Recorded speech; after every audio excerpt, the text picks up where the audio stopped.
आज आपण या व्हिडिओमध्ये 10th 10th स्टँडर्ड सायन्स 2 चा chapter number 5 towards green energy या चॅप्टरचा स्टडी आपण आज या व्हिडिओमध्ये करणार आहोत. तर फर्स्ट आपल्याला ह्या चॅप्टरमध्ये एनर्जी म्हणजे काय? त्यानंतर फॉर्म्स ऑफ एनर्जी म्हणजे कोणकोणत्या टाइपची एनर्जी असते आणि एनर्जी कशी जनरेट होते त्याचा आपल्याला स्टडी करायचं आहे. ओके.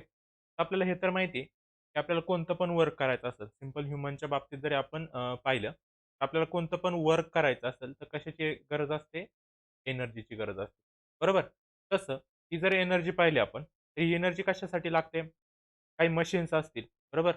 मशीन्सला चालवण्यासाठी एनर्जीची गरज लागते, बरोबर? आपल्या घरातील लाईटचे बल्ब्स असतील, त्याला सुद्धा चालवण्यासाठी एनर्जीची गरज लागते. फॅन असेल, फॅनला सुद्धा एनर्जीची गरज असते, बरोबर? म्हणजे प्रत्येक गोष्ट जर आपल्याला चालवायची असेल, तर कशाची यूज होतो आपल्याला? एनर्जीचा यूज होतो, बरोबर? एनर्जी म्हणजे काय पहा? इन मॉडर्न सिव्हिलायझेशन आत्ताच्या जगात काय होतं? Energy has become a primary need along with food, cloth and shelter. आपल्याला माहिती आहे हे 3 आपले काय होते? बेसिक्स नीड्स असतात. कोणते? फूड, क्लॉथ आणि शेल्टर. त्याचबरोबर आपल्याला आता ह्या सिव्हिलायझेशनमध्ये, मॉडर्न सिव्हिलायझेशनमध्ये कोणतंही वर्क करायचं झालं, तर कशाची गरज लागते? एनर्जीची गरज लागते. म्हणजे ही एक आपली एक काय बनत चालली आहे? एक प्रायमरी नीड बनत चालली आहे. Okay. We need energy in different forms for diverse type of a work. प्रत्येक वर्क म्हणजे वेगवेगळे डायव्हर्स म्हणजे वेगवेगळे वर्क करण्यासाठी आपल्याला वेगवेगळ्या टाइपची एनर्जीची गरज असते. Energy that we need may be in the form of a mechanical energy. कोणत्या फॉर्म? हे फॉर्म्स आहेत सगळे मेकॅनिकल. जे एनर्जीचे टाइप्स म्हणतो आपण, त्यात फर्स्ट टाइप येतो मेकॅनिकल एनर्जी, नंतर chemical energy, sound energy, light energy और हीट एनर्जी. हे सगळे काय एनर्जीचे फॉर्म्स आहेत. एक एनर्जीचा लॉ असतो पहा. काय लॉ तो एनर्जीचा? Energy never be created. म्हणजे एनर्जी कधी तयारी होत नाही किंवा डिस्ट्रॉय सुद्धा होत नाही. काय? Energy never be created, not destroy. म्हणजे एनर्जी नवीन तयार पण होत नाही किंवा जी तयार झालेली आधी आपल्याकडे जी एनर्जी ती डिस्ट्रॉय पण होत नाही. मग होतं काय त्या एनर्जीच्या?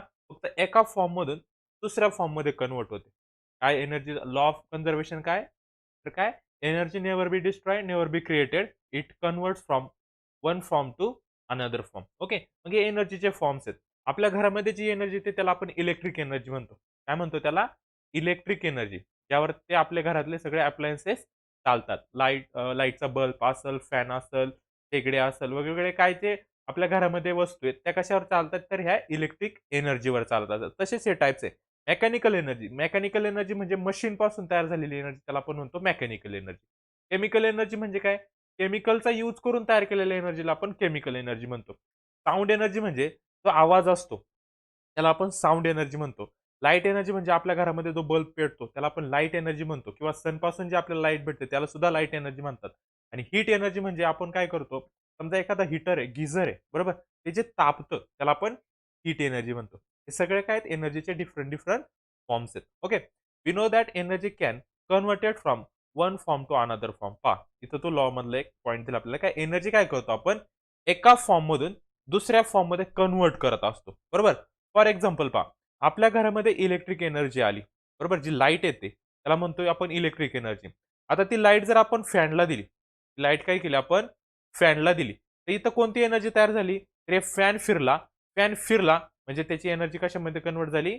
मेकॅनिकल एनर्जी मध्ये कन्वर्ट झाली. पहा, इलेक्ट्रिक एनर्जीचं कन्व्हर्जन कसं झालं? मेकॅनिकल एनर्जी मध्ये झालं. दुसरं एक्झाम्पल पहा, इलेक्ट्रिक एनर्जी आपल्या घरामध्ये आली आणि काय पडलं? आपल्या घरामध्ये जो असणारा बल्ब आहे तो काय झाला? ग्लो झाला. म्हणजे काय झालं? इलेक्ट्रिक एनर्जीचं कन्व्हर्जन कशामध्ये झालं? तर इलेक्ट्रिक एनर्जीचं कन्व्हर्जन झालं लाईट एनर्जीमध्ये. कशामध्ये झालं? लाईट एनर्जीमध्ये. सिंपल दुसरं एक्झाम्पल, इलेक्ट्रिक एनर्जी आपल्या घरामध्ये इस्त्री आहे, बरोबर? इस्त्री, कपडे आपण प्रेस करतो त्याने ती इस्त्री. तर त्याचे कशात कन्व्हर्जन झालं? तर ती झाली हीट एनर्जी. कारण इस्त्री तापते ना, तर इतकं काय झाले? हीट एनर्जीमध्ये कन्व्हर्जन झालं.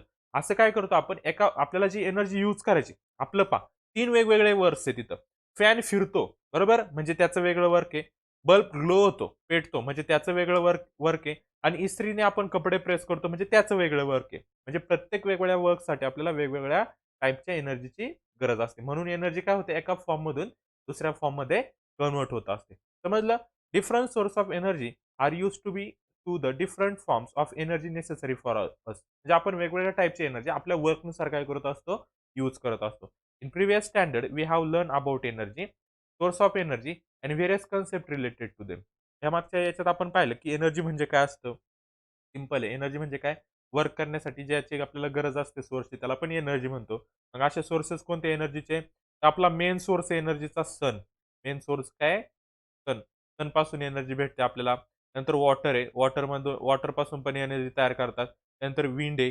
विंडपासून एनर्जी तयार केली जाते. हे सगळे काय आहेत? सोर्सेस आहेत. कशाचे? एनर्जीचे. आणि various concept related to them.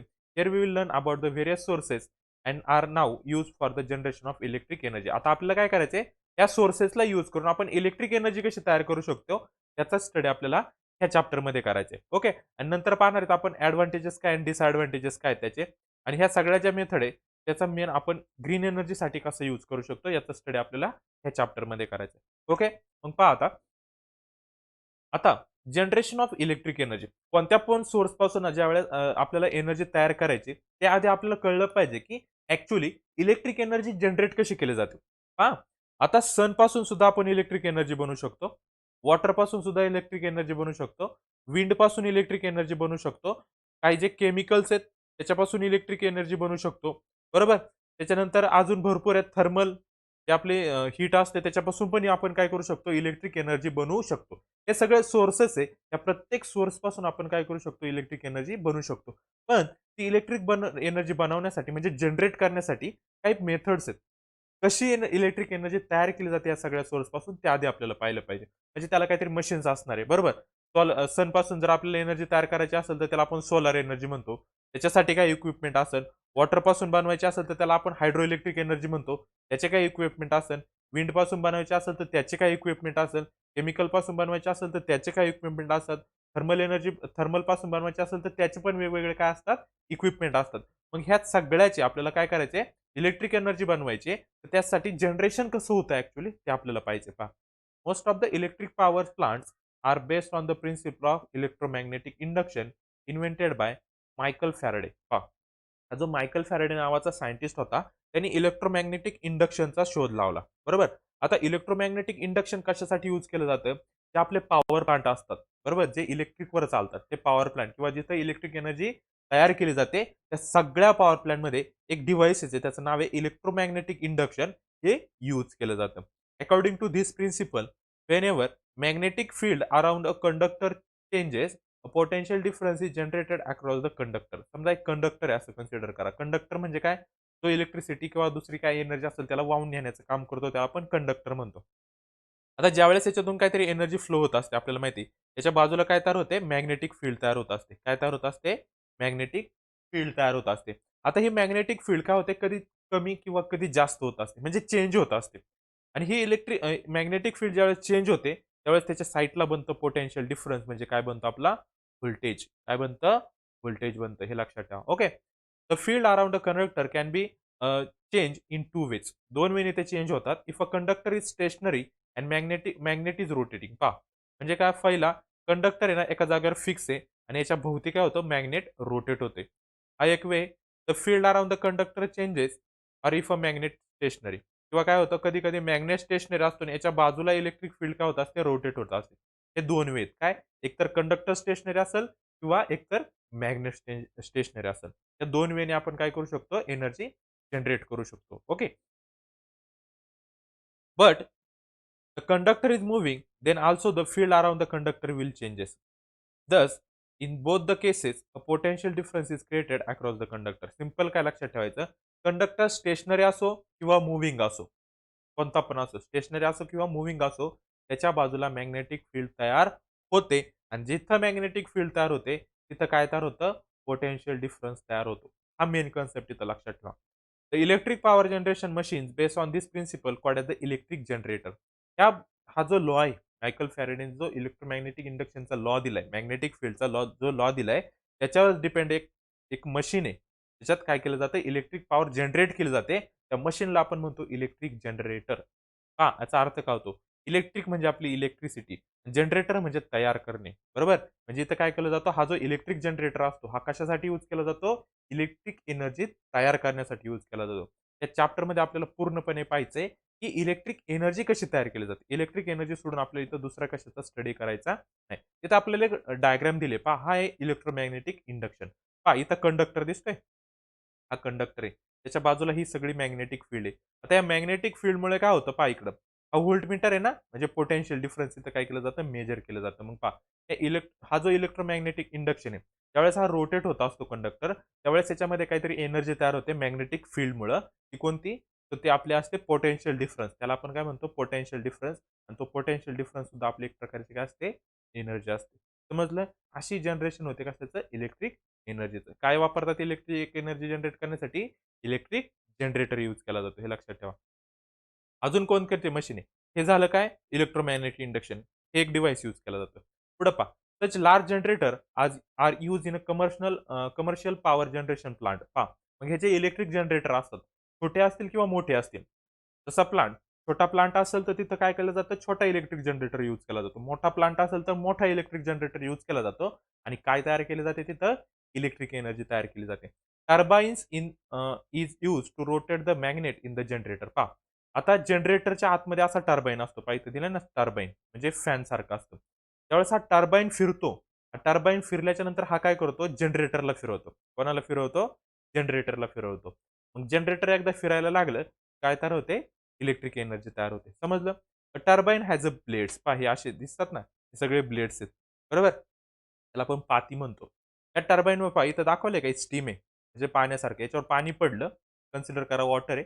Water पडलं की हा टर्बाईन काय होणार आहे? ह्या डायरेक्शनला असा रोटेट व्हायला सुरुवात होणार आहे. एकदा की टर्बाईन रोटेट व्हायला सुरुवात झाली, तर टर्बाईन कोणाला रोटेट करतो? जनरेटरला रोटेट करतो. आणि जनरेटरच्या आतमध्ये कोणतं डिव्हाइस असतं? इलेक्ट्रोमॅग्नेटिक डिव्हाइस असतं. जनरेटरच्या आतमध्ये जे इलेक्ट्रोमॅग्नेटिक डिव्हाइस असतं ना, ते फिरायला सुरुवात करतं. ते फिरल्यामुळे काय होतं? त्याच्यात एनर्जी तयार होते. काय होते? एक इलेक्ट्रिक एनर्जी तयार होते आणि तीच आपण काय वापरतो? घरामध्ये यूज करतो. समजलं? असे मोठे-मोठे प्लांट असतात. तिथून पूर्णपणे ते खांबळ्यावर जे तारा असतात, तिथून मेन स्टेशनला एनर्जी आणली जाते, ती लाईट आणली जाते, तिथून आपल्याला डिस्ट्रिब्यूट केली जाते. समजलं? When a flow of liquid or a gas directed on the blade of the turbine. ज्यावेळेस गॅस असेल किंवा काही फ्लुइड असेल, गॅसमध्ये स्टीम स्टीम म्हणजे वाफ, पाण्याची वाफेने सुद्धा हे टर्बाइन्स फिरतात. Okay.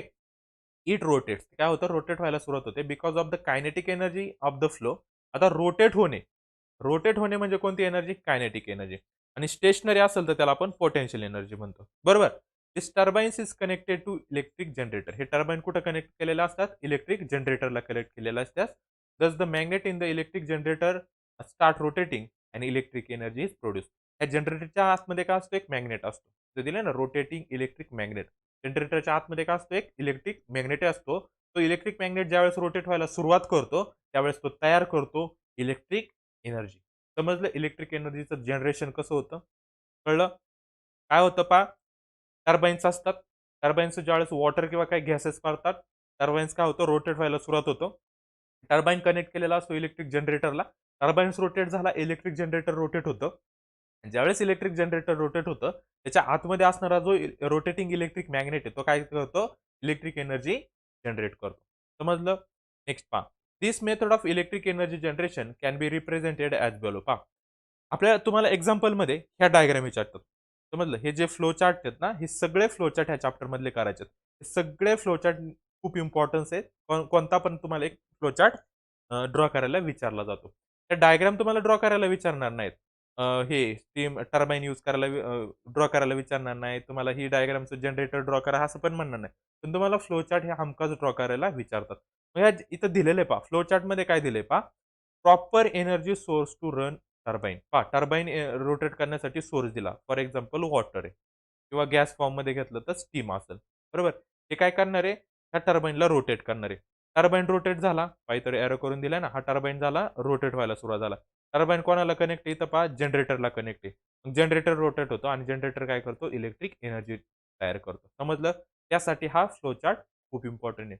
Thus to generate electricity based on the principle of electromagnetic induction, we need a generator. प्रत्येक ह्याच्यात पहा, जिथं आपल्याला इलेक्ट्रिक एनर्जी तयार करायची ना, तिथं आपल्याला जनरेटरची गरज असणार आहे.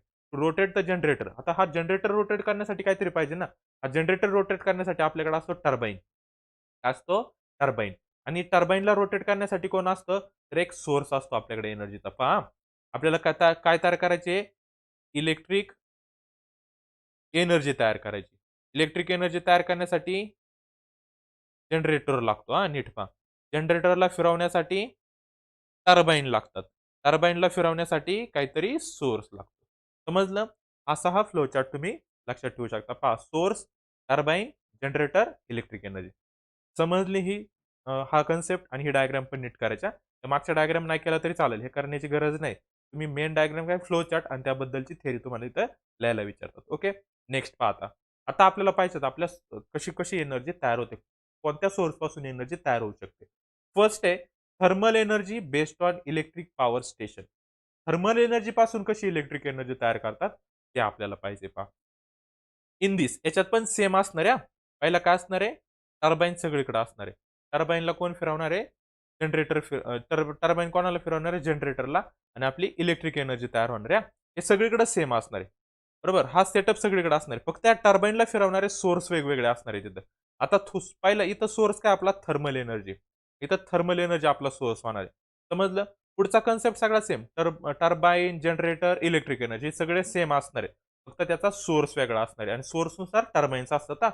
जर इथं पहा, in this the turbine is rotating using steam. इथं टर्बाईन काय कशाने यूज केला जातो, स्टीम. स्टीम म्हणजे वाफ. पाण्याची जी वाफ असते त्याने काय करतो आपण, टर्बाईन रोटेट करतो. म्हणूनच त्याला काय म्हणतात, थर्मल एनर्जी म्हणतात. समजलं. Water is heated in boiler.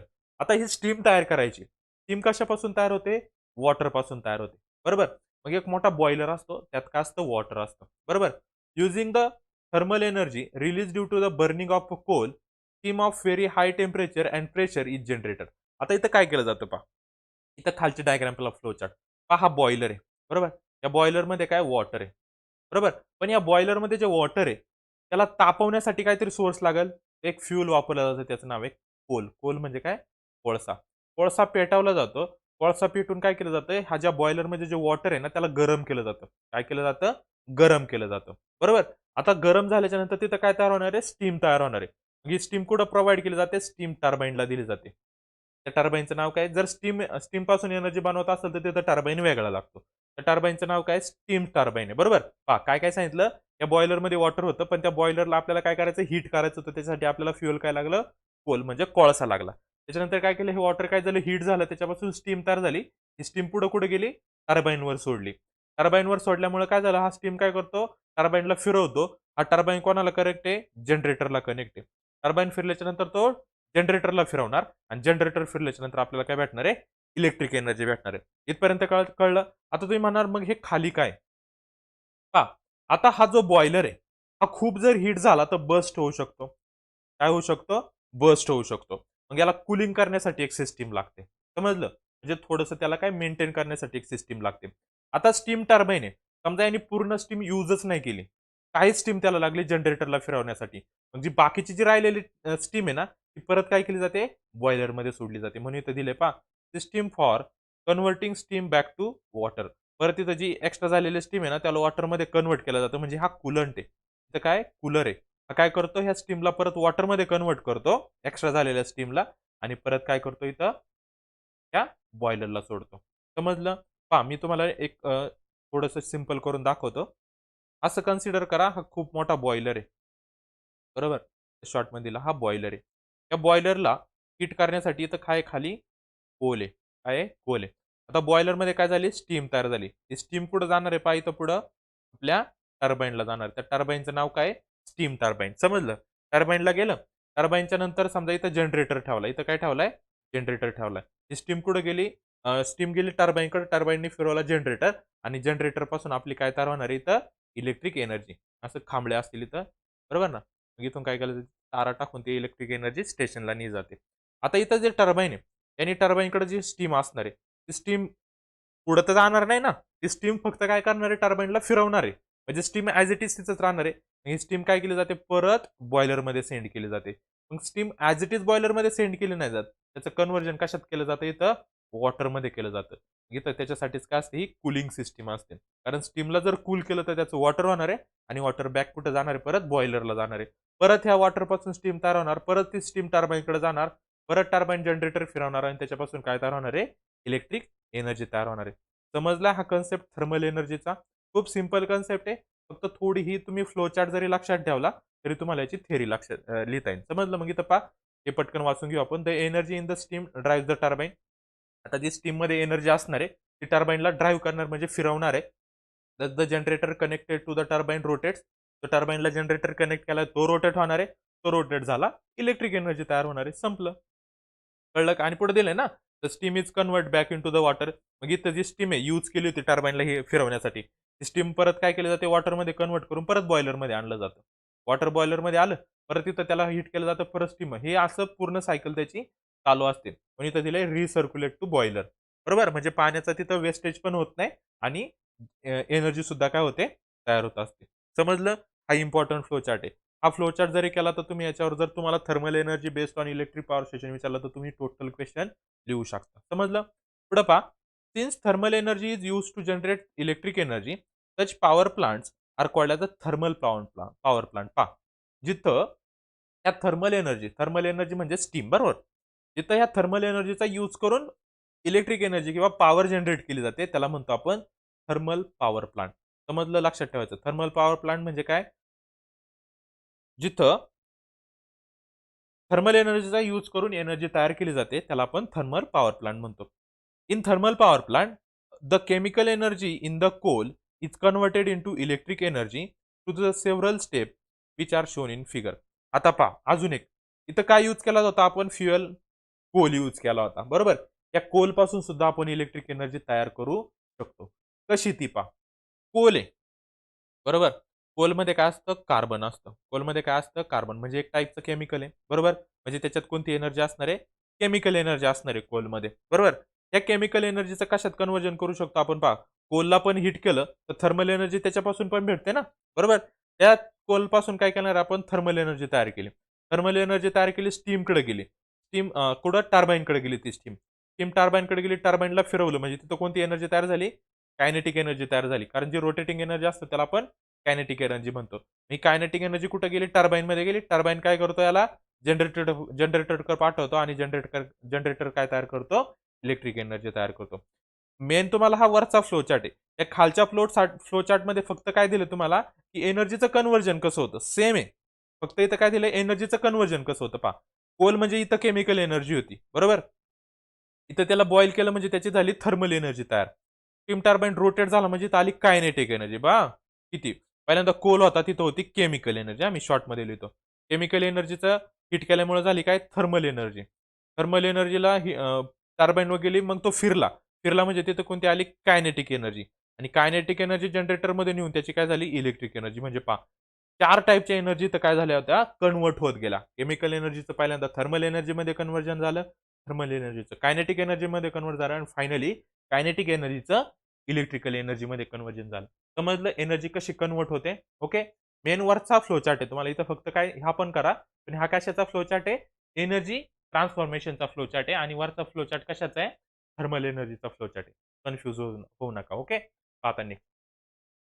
अशी मी तुम्हाला जे ड्रॉ करून दाखवलं होतं ना, ही अशी सिस्टम असते. तर पहा हे कूलिंग टॉवर आहे. हा कूलिंग टॉवरची सिस्टम आहे. तो की स्टीमला काय करतो? वॉटरमध्ये कन्व्हर्ट करण्याचं काम करतो. समजलं? इथं दिले ना फ्युएल आणि एअर म्हणजे इथं आतमध्ये काय असणार आहे? कोल असणार आहे. बरोबर का? त्यानंतर पहा तो कोल असतो. तो काय करतो? इथं समजा हा बॉयलर आहे असं कन्सिडर करा. या बॉयलरमध्ये वॉटर आहे. त्याला काय करतो? हीट करतो. त्याच्यामध्ये जी स्टीम आहे, ती कुठे येते? हा जो टर्बाईन आहे आपल्या त्याच्यावर येते. टर्बाईनमधून जनरेटरला जाते आणि जनरेटर काय करतो? त्याला इलेक्ट्रिक एनर्जीमध्ये कन्व्हर्ट करतो. ही डायग्राम सुद्धा विचारत नाही. फक्त आपल्याला समजण्यासाठी ती डायग्राम दिलेली. समजलं? पहा next.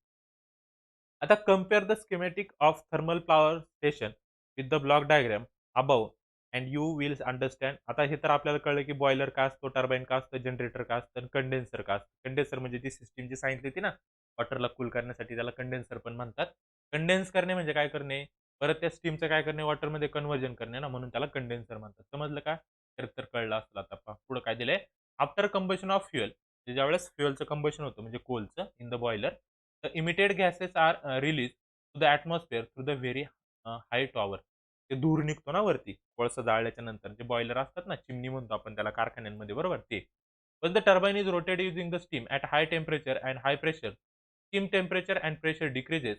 The steam is converted back to the water by taking out heat from it. मी तुम्हाला मगाशीच एक्सप्लेन केलंय की जी स्टीम राहते टर्बाइनला फिरवल्याच्या नंतरची त्याला परत काय केलं जातं? वॉटरमध्ये कन्व्हर्ट केलं जातं. त्यालाच आपण कूलिंग म्हणतो. This is done in the condenser using water in the cooling tower. एक मोठा टॉवर असतो. कंडेन्सर म्हणजे काय? एक मोठा टॉवर असतो. त्यात पाणी असतं. थंड पाणी असतं. ते काय करतं? त्याला कूल करत असतं. The water in the cooling tower is circulated to the condenser. Heat energy in the steam is given to the water and the steam condensed back to water. म्हणजे काय केलं जातं, ते स्टीम आहे ना, त्याच्याभोवती काय केलं जातं, थंड पाणी फिरवलं जातं. स्टीम काय होते, थंड होते आणि स्टीम थंड झाली की त्याच्यापासून परत वॉटर तयार केलं जातं. समजलं? जे आपण आता मागे डिस्कस केलं तेच आपल्याला ह्या पॅराग्राफमध्ये दिले. ओके. चला पुढचा पाहूयात. आता थर्मल एनर्जी पासून आपण इलेक्ट्रिक एनर्जी तर तयार केली, पण याचे काही प्रॉब्लेम्स आहेत. बरोबर? काय-काय प्रॉब्लेम्स आहेत पहा. एक तर त्या चिमनीमधून जो धूर निघतो, कोळसा जाळल्यामुळं, त्याच्यामुळं काय होतं? एअर पोल्युशन होतं. Air pollution due to burning of coal. बरोबर? हा एक प्रॉब्लेम आहे. म्हणजेच काय? Burning of coal result in the emission of gases like carbon dioxide and sulphur dioxide and nitrogen oxide. पहा, कोळशाला जर आपण पेटवलं त्याच्यापासून हे 3 गॅस निघतात. कोणते? Carbon dioxide, sulphur dioxide, nitrogen oxide आणि these are harmful for health आणि हे आपल्या हेल्थसाठी कशा असतात? हार्मफुल असतात. हा एक प्रॉब्लेम आहे. दुसरा प्रॉब्लेम काय? Along with the emission of the gases due to burning of coal, soot particles are also release in the atmosphere. म्हणजे जे धुरामधून नाही का छोटे-छोटे पार्टिकल्स निघतात, राख म्हणतो आपण त्याला, ते सुद्धा काय होतात? हवेत मिक्स होतात. This may causes serious health problem related to the respiratory system. मग ते कण जे हवेत मिक्स होतात त्याच्यामुळे आपल्याला श्वसनाला प्रॉब्लेम होऊ शकतो. The reverse of the fuel use in this method that is coal are limited. आणि याच्यात जो कोल एक फ्युअल यूज केला जातो वॉटरला हीट करण्यासाठी, ते आपल्या अर्थवर कसं आहे? लिमिटेड सोर्समध्ये. Therefore in future there will be limitation on the availability of Coal.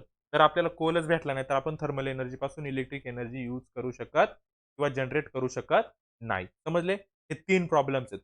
Problems विचारले जातात. त्यामुळे हे प्रॉब्लेम सुद्धा करायचे. समजलं? काय इथं दिलेलं आपल्याला कुठं-कुठं ते थर्मल एनर्जी पॉवर प्लांट इंडियामध्ये त्याची किती कॅपॅसिटी आहे? मेगावॅटमध्ये दिले. एम-डब्ल्यू म्हणजे काय? मेगावॅट. समजलं? त्यामध्ये काय केली जाते? एनर्जी तयार केली जाते. ते युनिट आहे. ओके. चला मग पहा. महाराष्ट्रात चंद्रपूरमध्ये काय थर्मल एनर्जी पॉवर प्लांट आहे. ओके. पुढचा आहे power plant based on nuclear energy. आता थर्मल एनर्जी पासून पाहिलं होतं. आता आपल्याला पाहायचं आहे न्यूक्लिअर एनर्जी पासून कशी इलेक्ट्रिक एनर्जी तयार केली जाते. In the power plant based on the nuclear energy also steam turbine. पहा सगळीकडे सेम असणार आहे. टर्बाइन, जनरेटर, इलेक्ट्रिक एनर्जी हे सेम असणार आहे. पुढचं पहा. हा जो पुढचा ब्लॉक आहे ना, हा सगळीकडे आपल्याला सेम भेटणार आहे. फक्त मागं त्याचा सोर्स वेगळा असणार आहे. ओके. हे लक्षात ठेवा. मग पहा steam turbine is use to rotate the generator. इथं पण टर्बाइन काय करणार? जनरेटरला रोटेट करणार आहे हवेवर. Here the energy released by the fission of nuclei of atoms like uranium or plutonium is used to generate the steam of high temperature and high pressure. पहा आता मगाशी पाहिलं तिथं स्टीम तयार करण्यासाठी वॉटर यूज केलं होतं आणि वॉटरला बॉईल करण्यासाठी कोल वापरला होता. पण इथं काय करतात? इथं स्टीम कशापासून तयार केली जाते पहा. युरेनियम हा एक काय एलिमेंट आहे आणि प्लुटोनियम. काय? प्लुटोनियम. हे 2 काय केले जातात? एलिमेंट्स वापरले जातात. याचे जे ॲटम्स असतात, बरोबर? त्या ॲटम्समध्ये काय केलं जातं? फिशन रिएक्शन यूज केले जाते. कोणती रिएक्शन? फिशन. फिशन म्हणजे काय केलं जातं पहा. फिशन आणि फ्युजन 2 रिएक्शन असतात. काय? फिशन आणि फ्युजन. बरोबर? डिफरन्स समजून घ्या. फिशन म्हणजे काय? तोडणे. मराठीमध्ये लक्षात ठेवा. फिशन म्हणजे तोडणे. सिंपल आहे तुम्हाला समजण्यासाठी. फ्युजन म्हणजे जोडणे किंवा तोडणे आणि जोडण्यापेक्षा पण मी तुम्हाला सिंपल सांगतो. फ्युजन म्हणजे एकत्र करणे. बरोबर? फ्युजन म्हणजे फ्युजनचा अर्थ कळतो ना? फ्युजन म्हणजे एकत्र करणे आणि फिशन म्हणजे सेपरेट करणे. बरोबर? वेगळे करणे. आता इथं पहा काय होतं. आता इथं काय केलं जातं? युरेनियम आणि प्लुटोनियमवर कोणती रिएक्शन यूज केली जाते? फिशन. म्हणजे हा ॲटम आहे असं कन्सिडर करा कशाचं? युरेनियमचा. याच्यावर काय केलं जातं? दुसऱ्या ॲटमची बंबारमेंट केली जाते आणि ह्या ॲटमला फोडलं जातं. काय केलं जातं? ॲटम फोडणार आहे. म्हणजे असे काय होणार याचे 2 वेगळे ॲटम तयार होणार आहेत. ज्यावेळेस आपण हा ॲटम काय केलं जातं तिथं वेगळा केला जातो, त्यावेळेस इथं काय होते? स्टीम एनर्जी तयार होते. खूप जास्त प्रमाणात काय होते? एनर्जी रिलीज होत असते इथं. समजलं? आणि फ्युजनमध्ये काय केलं जातं? 2 वेगवेगळे ॲटम्स असतात आणि ते 2 वेगवेगळे ॲटम काय केले जातात? एकत्र केले जातात. तिथं सुद्धा खूप जास्त प्रमाणात एनर्जी तयार होते. समजलं? हे फिशन कुठं यूज केलं जातं? जे आपले हे युरेनियम, प्लुटोनियम असतं तिथं फिशन रिएक्शन यूज केली जाते आणि फ्युजन सनमध्ये जी एनर्जी तयार होते, हीट एनर्जी, त्या सन कशात यूज केलं जातं? सनमध्ये फ्युजन ही रिएक्शन होत असते. समजलं आता फिशन आणि फ्युजन काय असतं? ओके. म्हणजे त्याचे युरेनियम आणि प्लॅटिनम वापरणार आहे ते काय करतात? फिशन करतात. ओके. म्हणजे काय करतात? तुटतात.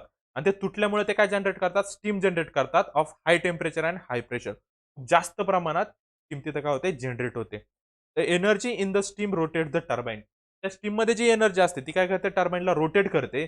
Which is turn devices the generator producing electricity. आणि सेम टर्बाईन रोटेट झाला तो जनरेटरला कनेक्ट असतो, जनरेटर फिरतो आणि काय होते आपली इलेक्ट्रिक एनर्जी तयार होते. पहा इथं दिले आपल्याला त्याचा फ्लो चार्ट. मग आता हे जे आपलं काय म्हणतात त्याला, युरेनियम आणि थोरियम असतो. ते असं मोकळ्या जागेत फोडलं नाही जात. ते काय असतं, असे रिएक्टर्स असतात पाहिले असेल, बरोबर का? असे रिएक्टर असतात ना, त्याच्या आतमध्ये यांची फिशन रिएक्शन होत असते. का? तर त्याचं रेडिएशन बाहेर जावं नाही म्हणून याच्या आतमध्ये काय केलं जाते, ते फिशन रिएक्शन केलं जाते. म्हणून इथे दिलंय न्यूक्लिअर रिएक्टर. याला काय म्हणतात? न्यूक्लिअर रिएक्टर म्हणतात. समजलं? त्याच्यात न्यूक्लिअर फिजन होतं. न्यूक्लिअर फिशन झालं, मग काय पहा आता ह्या रिएक्टरमध्ये फ्युअल काय दिलेत तुम्ही? युरेनियम किंवा प्लुटोनियम. बरोबर? हे 2 आपले फ्युअल असणार इथं.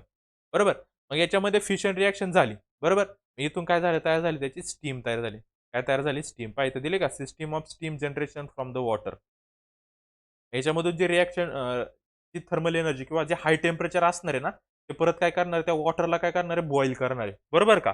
फक्त इथं फ्युअलचा काय सेपरेट आहे. मगाशी कोल वापरलं होतं. इथं फ्युअल काय असणार आहे? युरेनियम आणि प्लुटोनियम असणार आहे. एवढाच फरक. बाकी सगळं सेम असणार आहे. मग परत ही स्टीम स्टीम टर्बाईनला दिली जाणार आहे. स्टीम टर्बाईन जनरेटर आणि जनरेटर काय तयार करणार आहे? Electric energy. आणि इथं परत एक्स्ट्रा झालेली स्टीम आहे ना, त्याचं काय केलं जातं? वॉटरमध्ये कन्व्हर्ट केली जाते आणि परत ती ह्या बॉयलरमध्ये आणली असते. वॉटर बॉयलरमध्ये. आणि त्याला फ्युअल कोण देतं? युरेनियम आणि प्लुटोनियम. त्याच्यासाठी काय असतात? न्यूक्लिअर रिएक्टर असणार आहे. मागचा जो पाहिला होता थर्मल एनर्जी प्लांट सेम तसंच असणार आहे. फक्त इथं कोलच्या ऐवजी काय यूज केलाय? हे युरेनियम आणि प्लुटोनियम यूज केले आणि यांच्यापासून एनर्जी तयार करण्यासाठी एक न्यूक्लिअर रिएक्टर यूज केलाय. समजलं? बाकी काहीच डिफरन्स नाही. ओके. मग इथं आपण जे स्टडी केलं तेच आहे पहा. कोण कसे एनर्जी ट्रान्सफॉर्मेशन कसं होणार आहे पहा. आता जो आपण काय वापरला होता फ्युएल, युरेनियम आणि प्लुटोनियम वापरला होता. त्याच्यात कोणती एनर्जी असते? न्यूक्लिअर एनर्जी असते. कोणती एनर्जी असते? Nuclear energy. न्यूक्लिअर एनर्जी म्हणजे काय? न्यूक्लियसला ब्रेक करून एनर्जी तयार केली जाते. त्याला आपण न्यूक्लिअर एनर्जी म्हणतो. इथं आपण न्यूक्लियसला ब्रेकच केलं ना, फ्युजन केलं म्हणून. मग त्याच्यापासून कोणती एनर्जी तयार झाली? थर्मल एनर्जी तयार झाली. थर्मल एनर्जी कुठे गेली? टर्बाईनवर गेली म्हणजे कायनेटिक एनर्जी तयार झाली. कायनेटिक एनर्जी कुठे गेली? परत आपल्या जनरेटरमध्ये गेली आणि जनरेटरमधून काय तयार झाले? इलेक्ट्रिक एनर्जी तयार झाली. समजलं? हा जो पूर्ण पॅराग्राफ आहे, तुम्ही जे एक्सप्लेन केलंय तोच आहे. फक्त काय करा? रीड करा त्याला. फक्त इथं समजून घ्या काय असतं. इथं दिलंय का? How does nuclear fission takes place? इथेच सांगितलं पहा. When neutrons is bombardment. मी म्हटलं ना, एक एलिमेंट पहा युरेनियम असतो. हा युरेनियम 235 म्हणजे हा युरेनियमचा काय अणुअंक म्हणजे ॲटॉमिक नंबर आहे. याच्यावर कशाचं बॉम्बार्डमेंट केले जाते? तर तो असतो न्यूट्रॉन. कोण असतो? न्यूट्रॉन. न्यूट्रॉनची बंबारमेंट कोणावर केली जाते? ह्या युरेनियमचा जो ॲटम असतो त्याच्यावर केली जाते. मग तो काय करतो? It acts of the neutron and converted into the isotopes of uranium. त्याचं काय करतो तो? आयसोटोप तयार करतो. बरोबर? पहा एक न्यूट्रॉन. युरेनियम 235 ना, त्याच्यावर बंबार्डमेंट केल्यानंतर युरेनियम काय बनतो? 236 बनतो. एक न्यूट्रॉन त्याला भेटतो. बरोबर? हा जो युरेनियम असतो, हा काय असतो? Extremely unstable. मग काय त्याचा ॲटॉमिक नंबर चेंज होतो. ॲटॉमिक नंबर चेंज झाल्यामुळे तो काय होतो? अनबॅलन्स होतो. बरोबर का? अनबॅलन्स झाल्यामुळे तो काय करतो? तुटतो. फुटतो हा ॲटम. काय करतो? फुटतो अनबॅलन्स झाल्यामुळं. त्याच्यानंतर 2 ॲटम तयार होतात. एक असतो क्रिप्टॉन, बरोबर? एक काय असतो? क्रिप्टॉन. इथं दिलंय पहा. एक असतो क्रिप्टॉन, एक असतो बेरियम. एक कोण असतो? बेरियम. आणि हे 2 ॲटम तयार होतात. कोणत्या रिएक्शननी? Process of फिजननी. आणि 2 ॲटम तयार होताना काय तयार होते? 200 मेगा इलेक्ट्रॉन व्होल्ट एनर्जी तयार होते. आणि हीच एनर्जी काय केली जाते? वॉटरला बॉईल करण्यासाठी वापरली जाते. त्याच्यापासून स्टीम तयार होते. ती टर्बाईनला फिरवते, जनरेटरकडे जाते आणि इलेक्ट्रिक एनर्जी तयार होते. समजले हा कन्सेप्ट तुम्हाला? ओके. तर 3 neutrons generated in this process. ह्या प्रोसेसमध्ये किती न्यूट्रॉन जनरेट होतात? तर 3 न्यूट्रॉन जनरेट होतात. हे लक्षात ठेवा. Causes fission of 3 other uranium atoms releasing more energy. आणि 3 न्यूट्रॉन परत काय करतात? 3 युरेनियमचे ॲटम्स तयार करतात याच्यापासून. आणि ते 3 युरेनियमचे ॲटम्स पासून आपण परत एनर्जी काय करू शकतो? तयार करू शकतो. समजलं? The neutrons release in this reaction release more energy through the fission of more uranium nuclei. This process of fission of uranium 235. Uranium 235 म्हणजे युरेनियमचा तो ॲटॉमिक नंबर आहे. Atoms continuously and it's called as the chain reaction. ही chain reaction असते. मग इथे एक फुटला ना, बरोबर? त्याचे मी काय सांगितले? असे 3 युरेनियम तयार होतात. हे 3 युरेनियमचे परत असे 2-2 बेरियम. परत एकापासून 3, त्या एकापासून 3, त्या एकापासून 3. अशी चेन रिएक्शन काय होते? कंटिन्युअसली होत असते. समजलंय? पहा इथं दिली का कंटिन्युअस पहा. इथं एक युरेनियम होता. बरोबर? त्याचा इथं पहा 236 चा एक आयसोटोप तयार झाला. बरोबर ना? इथं दाखवतो पहा. एक न्यूट्रॉन आला. इथं आपला युरेनियम होता. हा किती होता? 235 चा होता युरेनियम. बरोबर? या युरेनियमला एक न्यूट्रॉन भेटल्यामुळे काय तयार झाला? 236 चा एक अजून युरेनियम तयार झाला. आता हा युरेनियम तयार होताना काय होता? हा फुटतो. मग याच्या अजून फुटल्यामुळे काय होतात 3 युरेनियम तयार होतात. पहा इथे एक युरेनियम, इथे एक युरेनियम, इथे एक युरेनियम. हे सगळे काय असतात 235 चे असतात. नीट लक्ष द्या. कशाचे असतात 235 चे. आणि अजून एक्स्ट्रा 2 काय होतात तिथं क्रिप्टॉन आणि बेरियम तयार होतात. बरोबर? आता 3 झाले इथं तयार. आणि इथं पहा याचा एक न्यूट्रॉन तयार झाला. इथे एक न्यूट्रॉन तयार होतो ते तुटताना आणि एक इथे एक न्यूट्रॉन तयार होतो. बरोबर? इथं काहीतरी एनर्जी तयार होते. परत हा जो 235 वाला असतो ना, त्याला इकडचा एक न्यूट्रॉन भेटतो. परत एक 236 वाला काय बनवतो? युरेनियम बनवतो. याचे परत 3 युरेनियम तयार होतात. सेम याचं पण तसंच होतं पहा. परत याचे 3 युरेनियम तयार होणार आहेत. म्हणजे ही रिएक्शन अशी काय होते पुढे कंटिन्युअसली वाढत जाते. म्हणून याला काय म्हणतात? चेन रिएक्शन म्हणतात. समजलं? आणि या पूर्ण टोटल रिएक्शनमध्ये काय तयार होते आपली? थर्मल एनर्जी तयार होत असते. कळलंय तुम्हाला ही रिएक्शन? ओके. चला नेक्स्ट आता. पुढे पहा हे असं असतं थोडक्यात.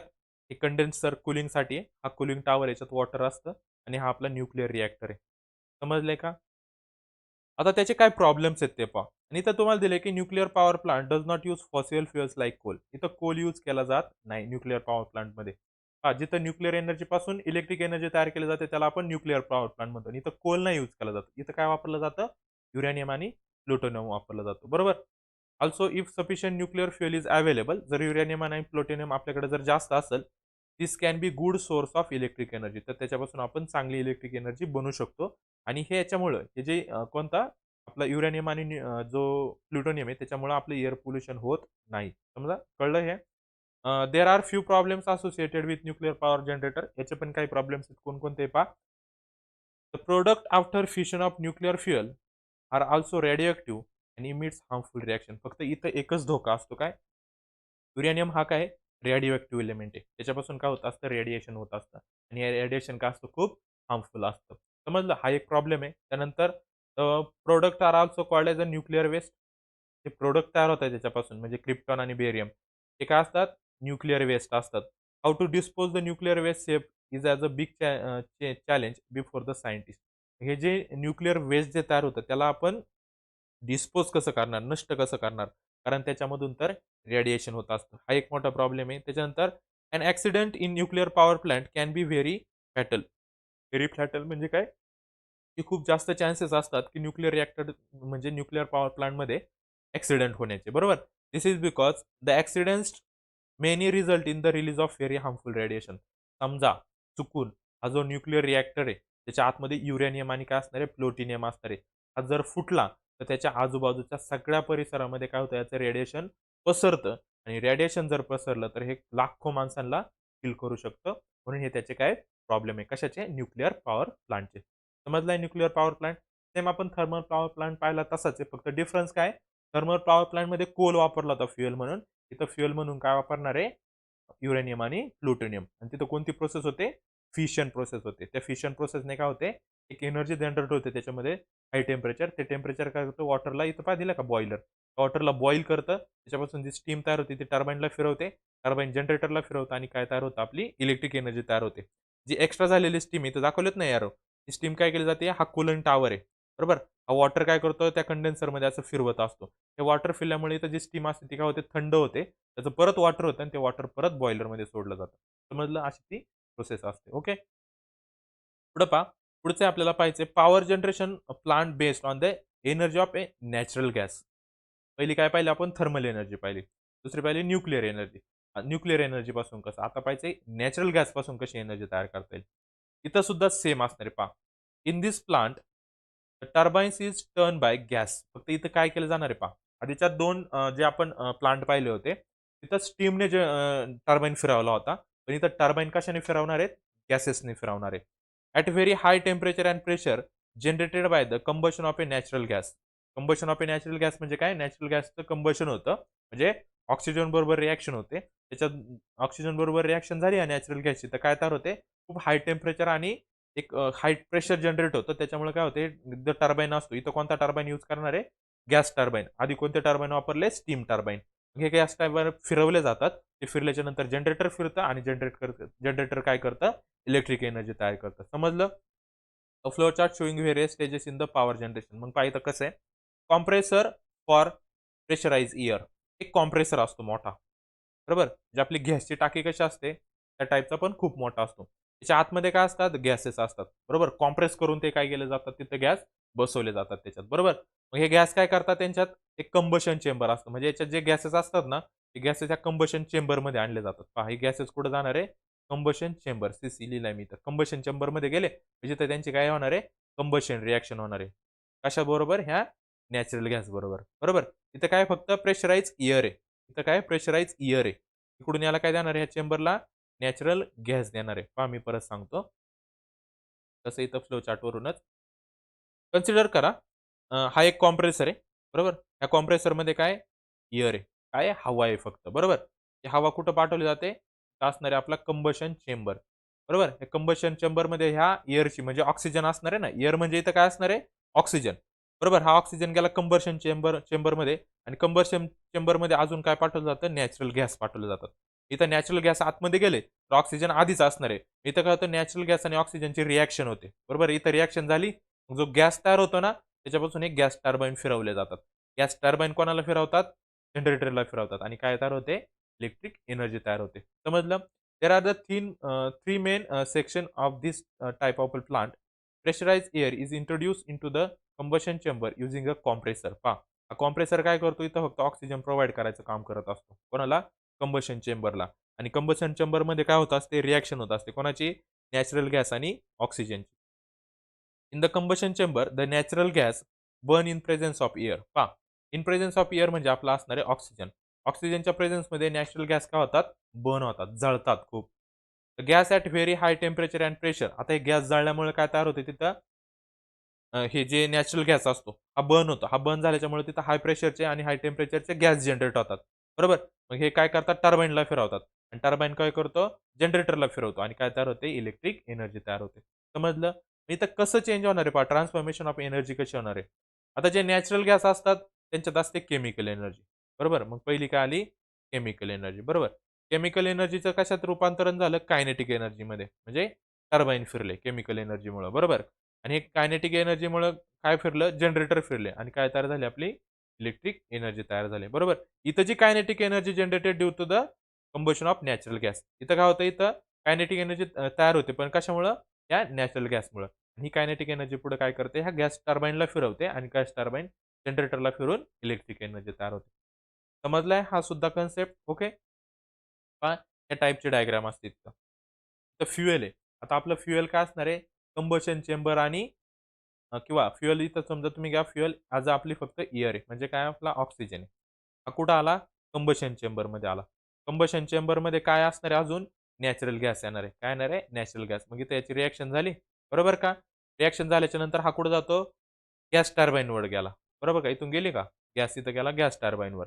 गॅस टर्बाइन कोणाला कनेक्ट आहे? जनरेटरला कनेक्ट कनेक्ट आहे. बरोबर? आणि जनरेटर कुठं कनेक्ट असणार आहे पुढं?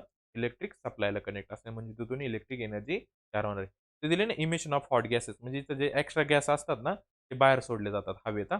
समजलं? त्यासाठी तिथे दिलंय इमिशन आणि ही मागे सिस्टम आहे फक्त फिरवण्यासाठी. ओके. इथं पहा. Efficiency of this type of a power generator plant is hi than the other generation. Efficiency खूप जास्त असते. एफिशियन्सी जास्त असणे म्हणजे काय? जेवढा आपण त्याला सोर्स देतो ना, जेवढा गॅस प्रोव्हाईड करतो ना, तेवढंच ते आपल्याला इलेक्ट्रिक एनर्जी प्रोव्हाईड करत असतं. तसं मागचे जे 2 पाहिले आपण पॉवर प्लांट, जेवढे आपण समजा जी स्टीम देतो ना, सगळीच्या सगळी स्टीम इलेक्ट्रिक एनर्जी तयार करत नाही. म्हणून इथे गॅस इथे ह्या पॉवर प्लांटची एफिशियन्सी कशी असते? जास्त असते. समजलाय हा? ओके. आता नेक्स्ट. आता हे झाले आपण 3 टाइपचे काय पाहिले? पॉवर प्लांट पाहिले. पहिला पॉवर प्लांट कोणता पाहिला आपण? थर्मल एनर्जी पॉवर प्लांट पाहिला. दुसरा पाहिला न्यूक्लिअर एनर्जीचा आणि आता पाहिला आपण कोणता? नॅचरल गॅसपासून कसं आपण इलेक्ट्रिक एनर्जी तयार करणार आहे. बरोबर? आता याचे काही प्रॉब्लेम्स असणार आहेत. बरोबर? पोल्युशन होतं कोणामुळं? कशामुळं काय होतं? सोर्सेस कमी पडतात. बरोबर? रेडिएशन होतं न्यूक्लिअर एनर्जीमुळं. बरोबर? इथं पहा मग दिले आपल्याला electric energy generation and environment. आता ह्या इलेक्ट्रिक एनर्जी जे आपण जनरेट करतो, त्याचा एन्व्हायर्नमेंटवर कसा फरक पडतो ते आपल्याला पाहिजे पहा. Electricity generation based on the fossil fuel like coal, natural gas and nuclear fuel. आता पाहिलं आपण. कोणते न्यूक्लिअर फ्युएल? Uranium, plutonium. याच्यावर बेस काय असतं? इलेक्ट्रिक जनरेशन असतं. कारण ह्या फ्युएलची गरज असते त्याला. आणि हे फ्युएल कसे आहेत? Not eco friendly. बरोबर? एन्व्हायर्नमेंट फ्रेंडली नाही. कारण त्याच्यामुळे काय होतात? हार्मफुल एकतर रेडिएशन होतं किंवा पोल्युशन होतं. समजलं? It means that if electric energy is generated using this fuel, it can lead to environment degradation. इथं काय होतं, एन्व्हायरमेंटचं डिग्रेडेशन होतं, म्हणजे काय होतं, रिसोर्सेस कमी होत जातात, एन्व्हायरमेंटला हार्म पोहोचवला जातो. बरोबर. इथे दिलं आपल्याला first we have seen that burning of fossil fuel like coal, पहिल्या ह्याच्यात पाहिलं, किंवा जे नॅचरल गॅस असेल त्यामुळे काय होतं, इमिशन होतं सर्टन गॅसेस, काही गॅसेस निघतात तिथून त्याच्या चिमणीमधून. बरोबर. किंवा शूट पार्टिकल म्हणजे छोटे छोटे ते राख राख म्हणतो आपण, ॲश, त्याचे पार्टिकल्स असतात. त्याच्यामुळे काय होतं, एअर पोल्युशन होतं. बरोबर. Incomplete combustion of fuel lead to the formation of carbon monoxide. आता याच्यामध्ये जे फ्युएल आहे आपल्याला माहिती, टोटल कंबशन झालं तर कार्बन डायऑक्साईड गॅस तयार होतो. आणि याचं इनकम्प्लीट कंबशन झालं तर कार्बन मोनॉक्साईड तयार होतो. आणि हा कार्बन मोनॉक्साईड हा कार्बन डायऑक्साईड पेक्षा सुद्धा कसा असतो, खूप जास्त घातक असतो. बरोबर. It adversely affect our health. Increase in presence of the carbon dioxide in the air due to the burning of fuel affect environment severely. मग हा कार्बन डायऑक्साईड किंवा कार्बन मोनॉक्साईड काय करतो, एन्व्हायरमेंटला हार्म पोहोचवतो. बरोबर. The phenomena of global warming is an example of this. आता पहा, हे कार्बन डायऑक्साईड नक्की करतं काय, की अर्थ आहे असं कन्सिडर करा, आणि इथं काय, अर्थवर सगळा असा कार्बन डायऑक्साईड पसरलाय असं कन्सिडर करा. अर्थच्या अवतीभोवती काय, कार्बन डायऑक्साईड आहे. इथं हा सन आहे, नीट लक्ष द्या. सनमुळे काय होतं, जे हीट आपल्या अर्थवर येते. त्यामुळे काय होते, हीट काय होते, अर्थवर येते. आता हीट ही परत बॅक सुद्धा गेली पाहिजे ना अर्थपासून. बरोबर? बरोबर का? पण काय करतो हा कार्बन डायऑक्साईड, हे जी हीटला येऊ देतो, पण जाऊ देत नाही. काय करतो? येऊ देतो, पण जाऊ देत नाही. त्याच्यामुळे आपल्या अर्थचं टेम्परेचर काय होतं, खूप जास्त प्रमाणात वाढतं. त्यालाच आपण काय म्हणतो, ग्लोबल वॉर्मिंग म्हणतो. काय म्हणतो? Global warming. समजलं? Nitrogen dioxide generate due to the burning of fuel like coal, diesel, petrol etcetera due to the problem like acid rain. पहा, तर आता हे तर कार्बन डायऑक्साईडचं कळलं. कार्बन डायऑक्साईडमुळे काय होतं, ग्लोबल वॉर्मिंग होऊ शकते. तो काय करतो, हिटला ट्रॅप करून धरतो अर्थवर, जाऊ देत नाही बाहेर, आणि हिट काय होते, जास्त हिट होत राहते. तसं नायट्रोजनमुळे काय होतं, जो नायट्रोजन डायऑक्साईड असतो तो हवेमध्ये मिसळतो, आणि ज्यावेळेस पाऊस पडतो, त्यावेळेस पाऊस पडतो, नायट्रोजन ऑक्साईड काय होतं, त्या पाण्याबरोबर मिसळून परत अर्थवर येतो. त्यालाच आपण ॲसिड रेन म्हणतो. ॲसिड रेन म्हणजे काय, त्याने काय होतं, जे लोखंडाचं काय असेल अर्थवर ते गंजतं, किंवा जास्त त्याचं काय होतं, त्याला प्रॉब्लेम होतात, किंवा ॲसिड रेनमुळं पाणी पण पिण्याजोगतं राहत नाही. समजलं? Soot particle generated due to the incomplete burning of fossil fuel causes air pollution. हे तर माहिती आहे आपल्याला, त्या छोट्या-छोट्या पार्टिकलमुळे एअर पॉल्युशन होतं. आपल्याला रिस्पिरेटरी सिस्टमला प्रॉब्लेम होऊ शकतात, लाइक अस्थमा. समजलं? त्यानंतर पहा, it tooks millions of years to formation of fossil fuels. तो तर एक प्रॉब्लेम झाला पोल्युशनचा. पण दुसरं पहा, आपण जर हे फॉसिल फ्युएल यूज केले, तर याला परत बनायला मिलियन्स ऑफ इयर्स लागतात. बरोबर? Like coal, crude oils and natural gases हे कुठं असतात? अर्थच्या आतमध्ये असतात, आणि याला बनण्यासाठी परत मिलियन्स ऑफ इयर्स लागतात.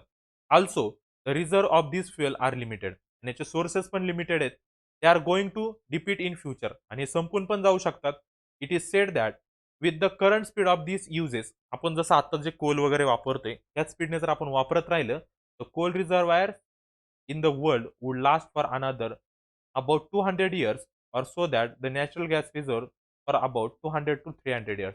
त्या जर स्पीडने आपण यूज करत राहिलो, हे नॅचरल गॅस किंवा जे कोल वगैरे आहे ते आपल्याला फक्त पुढच्या फ्युचर जनरेशनसाठी म्हणजे 200 ते 300 वर्ष काय राहू शकतात, प्रेझेंट राहू शकतात. म्हणजे 2 ते 3 पिढ्या फक्त. ओके. त्याच्यानंतर हे सगळे जे सोर्सेस आहेत नॅचरल गॅस वगैरे असेल, ते सगळे संपून जाणार आहेत. ओके. त्याच्यानंतर पहा, we have also discuss about the problem in the use of a nuclear energy, like the disposal of nuclear waste and possibility of a disaster due to accident in nuclear power plant. Nuclear power plant मध्ये जर accident झाला तर हा सगळ्यात खूप मोठा accident असतो. समजलं? हा एक प्रॉब्लेम आहे. Considering all this points, it can be said that the energy generation from the fossil fuels and nuclear fuels are not environment friendly. हे जर सगळ्या प्रॉब्लेमचा आपण जर विचार केला, तर आता जे आपण पाहिलं, की कोलपासून किंवा युरेनियम किंवा प्लुटोनियम पासून किंवा नॅचरल गॅस पासून जी एनर्जी आपण तयार करतो, ती एनर्जी एन्व्हायरमेंट फ्रेंडली नाहीये. बरोबर? त्याच्यामुळे काय होऊ शकतात, खूप जास्त प्रॉब्लेम होऊ शकतात. आणि आपल्या चॅप्टरचं हेडिंगच होतं काय? Towards green energy. आतापर्यंत आपण फक्त अफेक्ट पाहिले काय होऊ शकतं. आता आपल्याकडे काय, आपल्याला काय पाहिजे? ग्रीन एनर्जी पाहिजे. ग्रीन एनर्जी म्हणजे काय? ग्रीन एनर्जीचा अर्थ होतो एन्व्हायरमेंट फ्रेंडली. ओके. ते कोणकोणत्या टाइपचे ते आपल्याला आता स्टडी करायचे. पहा इथे दिले ना, towards environment friendly energy, towards green energy. का जायचं आपल्याला ग्रीन एनर्जी? पहा, there are other ways of electric production which avoids about the problem. आता आपल्याकडे अजून काही वेज, बरोबर. आपण जे पाहिले कोणते, थर्मल एनर्जी पॉवर प्लांट पाहिला, किंवा न्यूक्लिअर एनर्जी पॉवर प्लांट असेल, किंवा natural gas energy power plant असेल. त्याच्यामुळे जे प्रॉब्लेम होतात, बरोबर. त्याच्यामुळे तर आपल्याला इलेक्ट्रिक एनर्जी भेटतेच आहे. मग आपण हे यूज करायचे नाही का? मग आपल्याला इलेक्ट्रिक एनर्जी कुठून भेटेल? तर त्याचे पण आपल्याकडे काही वेज आहेत. कोणते आहेत पहा? Electric generation from the water reservoir. Water reservoir पासून आपण काय करू शकतो? इलेक्ट्रिक एनर्जी जनरेट करू शकतो. विंड पासून एनर्जी तयार करू शकतो. सनलाईट पासून तयार करू शकतो. बायोफ्युएल्स आहेत, त्याच्यापासून आपण एनर्जी तयार करू शकतो. आणि हे सोर्सेस कधीही संपणार नाहीत. आणि हे कसे आहेत? एन्व्हायर्नमेंट फ्रेंडली सुद्धा आहेत. म्हणजे यांनी पोल्युशन होत नाही. Are the example of such methods. The energy sources use in this option that is water reservoir. Water reservoir म्हणजे डॅम वगैरे असेल ना, जिथे हायड्रो इलेक्ट्रिक पॉवर प्लांट असतो ते, किंवा विंड असेल म्हणजे आपली विंड एनर्जी पवनचक्की असते बरोबर ती. सनलाईट म्हणजे सोलार पॅनलचा यूज करून. बायोफ्युएल म्हणजे बायोगॅस वगैरे असतो तो, ज्याच्यात फक्त जे कचरा असेल किंवा गायांचं शेण वगैरे असेल त्याच्यापासून जे फ्युएल तयार केलं जातं त्याच्यापासून पण आपण एनर्जी तयार करू शकतो. Are never ending. हे कधीही संपणार नाही. मोर एव्हर नेव्हर एंडिंग म्हणजे दॅट इज प्रिपेच्युअल. प्रिपेच्युअल म्हणजे काय होणार? हे जास्त परत, परत, परत, परत तयार करता येतात. Use of these sources do not leads to the environment problem discuss above. आतापर्यंत आपण जे प्रॉब्लेम पाहिले पोल्युशनचे वगैरे ते याने होत नाही. Therefore electricity generation through these sources can be called as the environment friendly. म्हणून याच्यापासून जी इलेक्ट्रिक एनर्जी तयार होणार आहे त्याला आपण एन्व्हायर्नमेंट फ्रेंडली एनर्जी म्हणणार आहे. We can also call the energy generated by this process as a green energy. यालाच आपण काय म्हणतो? Green energy. म्हणून आपल्या चॅप्टरचं हेडिंग सुद्धा काय होतं? टुवर्ड्स ग्रीन एनर्जी होतं. Okay. Looking at the problem in the electricity generation using the fuel like coal, natural gas, and nuclear fuels, the world is now heading toward the environment friendly energy that is green energy. या सगळ्याचा problem पाहता आत्ता जगाचं लक्ष कुठं लागले सगळं? ही green energy. म्हणजे आपण ह्या सोर्सेस पासून एनर्जी कशी तयार करू शकतो. ओके. त्याचा आपल्याला स्टडी करायचा आहे. त्यातला फर्स्ट आहे हायड्रो इलेक्ट्रिक एनर्जी. सिंपल पाण्यापासून जी एनर्जी तयार केली जाते त्याला आपण हायड्रो इलेक्ट्रिक एनर्जी म्हणतो. बरोबर? याच्यात पहा kinetic energy in the flowing water. आता पहा 2 टाइपची एनर्जी मी सांगितलं.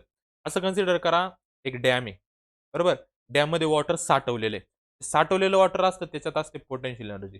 आणि या डॅममधून जर आपण काय केलं वॉटर सोडलं, त्याच्यात काय ते वॉटर फ्लो व्हायला सुरुवात होते. जे त्याच्यात कोणती एनर्जी येते? कायनेटिक एनर्जी एनर्जी तयार होते. समजलं हे लक्षात ठेवा. Kinetic energy in flowing water or the potential energy in the water reservoir is a conventional source of energy. Conventional म्हणजे काय? तो एन्व्हायर्नमेंट फ्रेंडली पण आहे आणि तो परत परत तयार करतात. म्हणजे काय पाऊस पडला तर पाणी येणार आहे. पाणी आलं तर तिकडे जाणार धरणांमध्ये जाणार आहे. आणि तिथं आपण काय करू शकतो? एनर्जी तयार करू शकतो. In hydro electric power plant the potential energy in water stored in dam is converted into kinetic energy of water. म्हणजे काय होतं पाहिजे डॅमच्या आतमध्ये असं पाणी कन्सिडर करा साठवलेलं. ते पाणी काय केलं जातं असं प्रेशरने सोडलं जातं. म्हणजे पोटेन्शियल एनर्जीचं कन्व्हर्जन कशात झालं? कायनेटिक एनर्जीमध्ये झालं. बरोबर? मग fast flowing is brought from the dam to the turbine at the bottom of the dam. मग काय केलं जातं इथं खाली टर्बाइन बसवलेले असतात.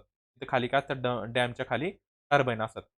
जे वॉटर असतं ते स्पीडनी काय होतं ह्या टर्बाइनवर फिरतं पडतं.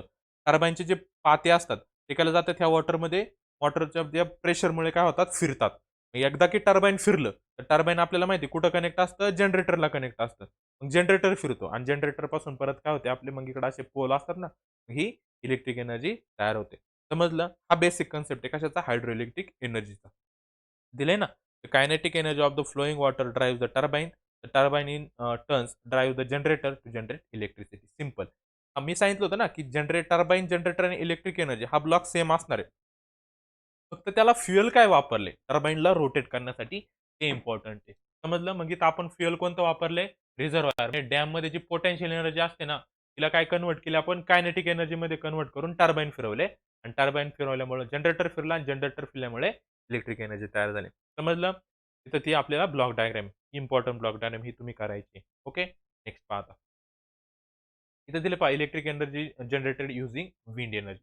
आता ते झालं हायड्रो इलेक्ट्रिक पॉवर प्लांट. तर पहा इथं आपल्याला डायग्राम पण दिलेली.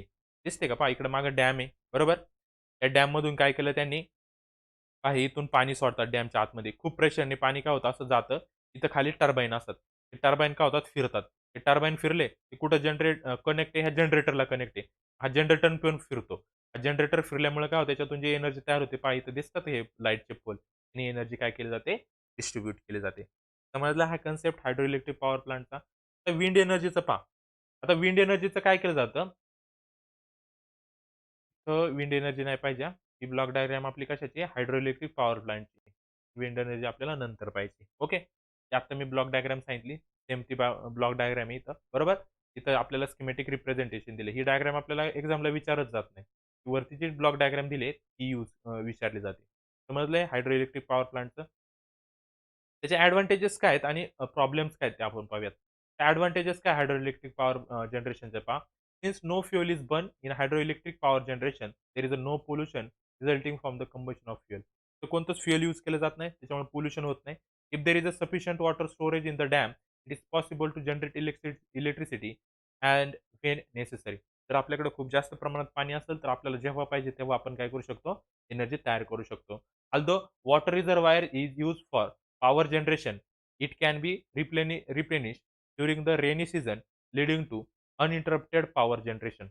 आणि ज्यावेळेस रेनी सीझन असेल, त्यावेळेस तर आपण जास्त प्रमाणात इलेक्ट्रिक एनर्जी तयार करू शकतो. कारण ज्यावेळेस रेनी सीझन असतो, त्यावेळेस पाणी पण जास्त असतं. त्याचे काही प्रॉब्लेम्स आहेत थोडेफार, ते प्रॉब्लेम्स पण डिस्कस करूयात पहा. Backwater due to the storage of water in dam may submerge village or the towns in the area. पहा, डॅम तर तयार केला आणि डॅममध्ये जेवढं जास्त आपण पाणी साठवणार ना, तेवढं त्याचं बॅकवॉटर काय होतं, वाढत जातं. मागं सगळं असं पाणी वाढत जातं ना, पाण्यामुळे काय होतं, जिथं मागं ते आधी ते व्हिलेज वगैरे होते, ते काय केले जातात, पाण्यामध्ये सिंक होतात, म्हणजे बुडून जातात. This lead to the problems of the rehabilitation of the displacement pollution. Rehabilitation म्हणजे जिथं जे आधी राहण्याला लोक होती ना, त्यांना काय होतं, त्या पॉप्युलेशनला डिस्प्लेस करावं लागतं. एका ठिकाणाहून दुसऱ्या ठिकाणी जावं लागतं. Moreover, this can also submerge forest as well as fertile land. त्याच्यामुळे जंगलं पण या पाण्याखाली जाऊ शकतात किंवा जे आपली शेती आहे ती सुद्धा या पाण्याखाली जाऊ शकते. The obstruction of the flow of the river water may have adverse effect on living world in the river. हां, ह्या डॅममध्ये ज्या रिव्हर येतात, त्या फ्लो होणार नाही ना, कारण डॅममध्ये पाणी येऊन तर काय होतं, ते साठून राहतंय. बरोबर का? म्हणजे जे रिव्हरमध्ये जे आपले ॲनिमल्स राहतात, जे लिव्हिंग वर्ड्स आहे, त्यांना पण काय होऊ शकतो, प्रॉब्लेम होऊ शकतो. ओके, नेक्स्ट पहा. आता इथं विंड एनर्जी पाहिजे. हा विंड एनर्जी हां. हेडिंग तिकडे गेलं. हे काय येतं विंड एनर्जीचं आहे. The kinetic energy in the wind has been used since long for lifting of water, for driving a flour mill etc. मग ही जी विंड एनर्जी आहे, त्याचा यूज कशासाठी करतात पहा. लिफ्टिंग ऑफ वॉटर म्हणजे आपल्याला जर पाणी काय करायचं असेल, लिफ्ट करायचं असेल एका ठिकाणाहून दुसऱ्या ठिकाणी जर न्यायचं असेल, तर ह्या विंड एनर्जीचा यूज केला जातो. किंवा ज्या फ्लोअर मिल्स आहेत, गिरणी असतात, त्यांना रोटेट करण्यासाठी सुद्धा ह्या विंड एनर्जीचा यूज केला जातो. Wind energy can also be use for the electric generation आणि याच्यापासून आपण इलेक्ट्रिसिटी सुद्धा तयार करू शकतो. The machine which converted the kinetic energy of wind to electric energy is called the wind turbine. पण इथं कोणत्या टाईपचा टर्बाइन यूज, इथं टर्बाइन तर यूज होणार आहे. कोणता टर्बाइन लागणार आहे, इथं आपल्याला विंड टर्बाइन लागणार आहे. कोणता? विंड टर्बाइन लागतो. As the wind strike the blades of the turbine. पहा, आता हे ब्लेड्स आहेत, बरोबर? या ब्लेडवर ज्यावेळेस काय होते, विंड पडते, हवा लागते याला. हे ब्लेड्स काय होतात, फिरायला सुरुवात करतात. हे ब्लेड फिरल्याच्या नंतर आतमध्ये जो टर्बाइन असतो तो फिरतो आणि या टर्बाइन कोणाला कनेक्ट केलेला असतो, जनरेटरला कनेक्ट केला असतो. हा जनरेटर ज्यावेळेस फिरतो, बरोबर? हा जनरेटर फिरल्याच्या नंतर आपल्याला काय भेटणार आहे, इलेक्ट्रिक एनर्जी भेटणार आहे. सिंपल कन्सेप्ट समजलं? ते ब्लेड्स रोटेट होतात. The axle of the turbine is connected to the electric generator through the gear box. म्हणजे ते मेन म्हणजे टर्बाइन आणि जो जनरेटर असतो ना, त्याला कनेक्ट करण्यासाठी मध्ये काय असतो, ॲक्सेल असतो. कनेक्ट करतो. तो ॲक्सेल म्हणजे एक रॉड असतो, बरोबर? तो फिरवतो. टर्बाइन इकडे जनरेटर असतो. त्यांना काय केलेला असतो, कनेक्ट केलेला असतो. समजलं हे विंड एनर्जीचं आणि त्याच्यापासून जनरेटर ड्राईव्ह होतो आणि इलेक्ट्रिसिटी तयार होते. त्याच्यासाठी स्टेप फ्लो चार्ट इम्पॉर्टंट आहे. पाहिजे दिले ना, विंड विथ रिक्वायर्ड व्हेलॉसिटी. जास्त आपल्याला विंड भेटली, पिढी. ते विंड काय झाले, विंड टर्बाइनवर पडली. टर्बाइन फिरायला सुरुवात केली. टर्बाइन फिरायला सुरुवात झाल्यानंतर जनरेटर फिरला. जनरेटरपासून आपल्याला इलेक्ट्रिक एनर्जी भेटली. समजलं हे विंड एनर्जीचं? बरोबर? तर त्याची पहा एनर्जी ट्रान्सफॉर्मेशनची डायग्राम दिली आहे. कायनेटिक एनर्जी असते विंडमध्ये कारण रोटेटिंग असते ना, म्हणजे कायनेटिक एनर्जी. कायनेटिक एनर्जी कोणाला फिरवणार आहे? टर्बाइनला. म्हणजे तिथं पण कायनेटिक एनर्जी. आणि कायनेटिक एनर्जीचं कन्व्हर्जन कशात होतं? इलेक्ट्रिक एनर्जीमध्ये होतं. समजलं? जर विचारलं, की विंड एनर्जीमध्ये एनर्जी ट्रान्सफॉर्म कसं होतं? तर कायनेटिक एनर्जीपासून इलेक्ट्रिक एनर्जी तयार होते. हे लक्षात ठेवा. समजलंय? कळलं का? हे होतं आपलं विंड एनर्जी. आता wind turbine with capacity right from less than 1 kilowatt about 7 megawatt. म्हणजे 1 किलोवॅट पासून आपण 7 मेगावॉट पर्यंत तिथं काय करू शकतो? एनर्जी तयार करू शकतो. Okay. Depending on the wind velocity available in the site of the installation. Installation म्हणजे कुठं लावली आपण ही पवनचक्की. तर हवा काय पाहिजे आपल्याला? वेगाने पाहिजे फक्त. जेवढी जास्त वेगाने हवा असेल, तेवढे जास्त तिथं कॅपॅसिटीने आपण इलेक्ट्रिक एनर्जी तयार करू शकतो. म्हणून इथं जिओग्राफिकल जे फॅक्टर्स असतात, ते मेन असतात. बरोबर. म्हणून ह्या ज्या पवनचक्क्या असतात ना, ते उंच डोंगरांवर बसवल्या जातात. समजलं हे? आणि विंड एनर्जी एक क्लीन एनर्जी कारण त्याच्यामुळे पोल्युशन होत नाही. बरोबर. आता पहा, जिथं आपल्याला हे विंड टर्बाइन इन्स्टॉल करायचे आहेत, म्हणजे बसवायचे आहेत ना, त्याचा मेन काय तिथं हवा आपल्याला काय पाहिजे, जास्त हाय पाहिजे.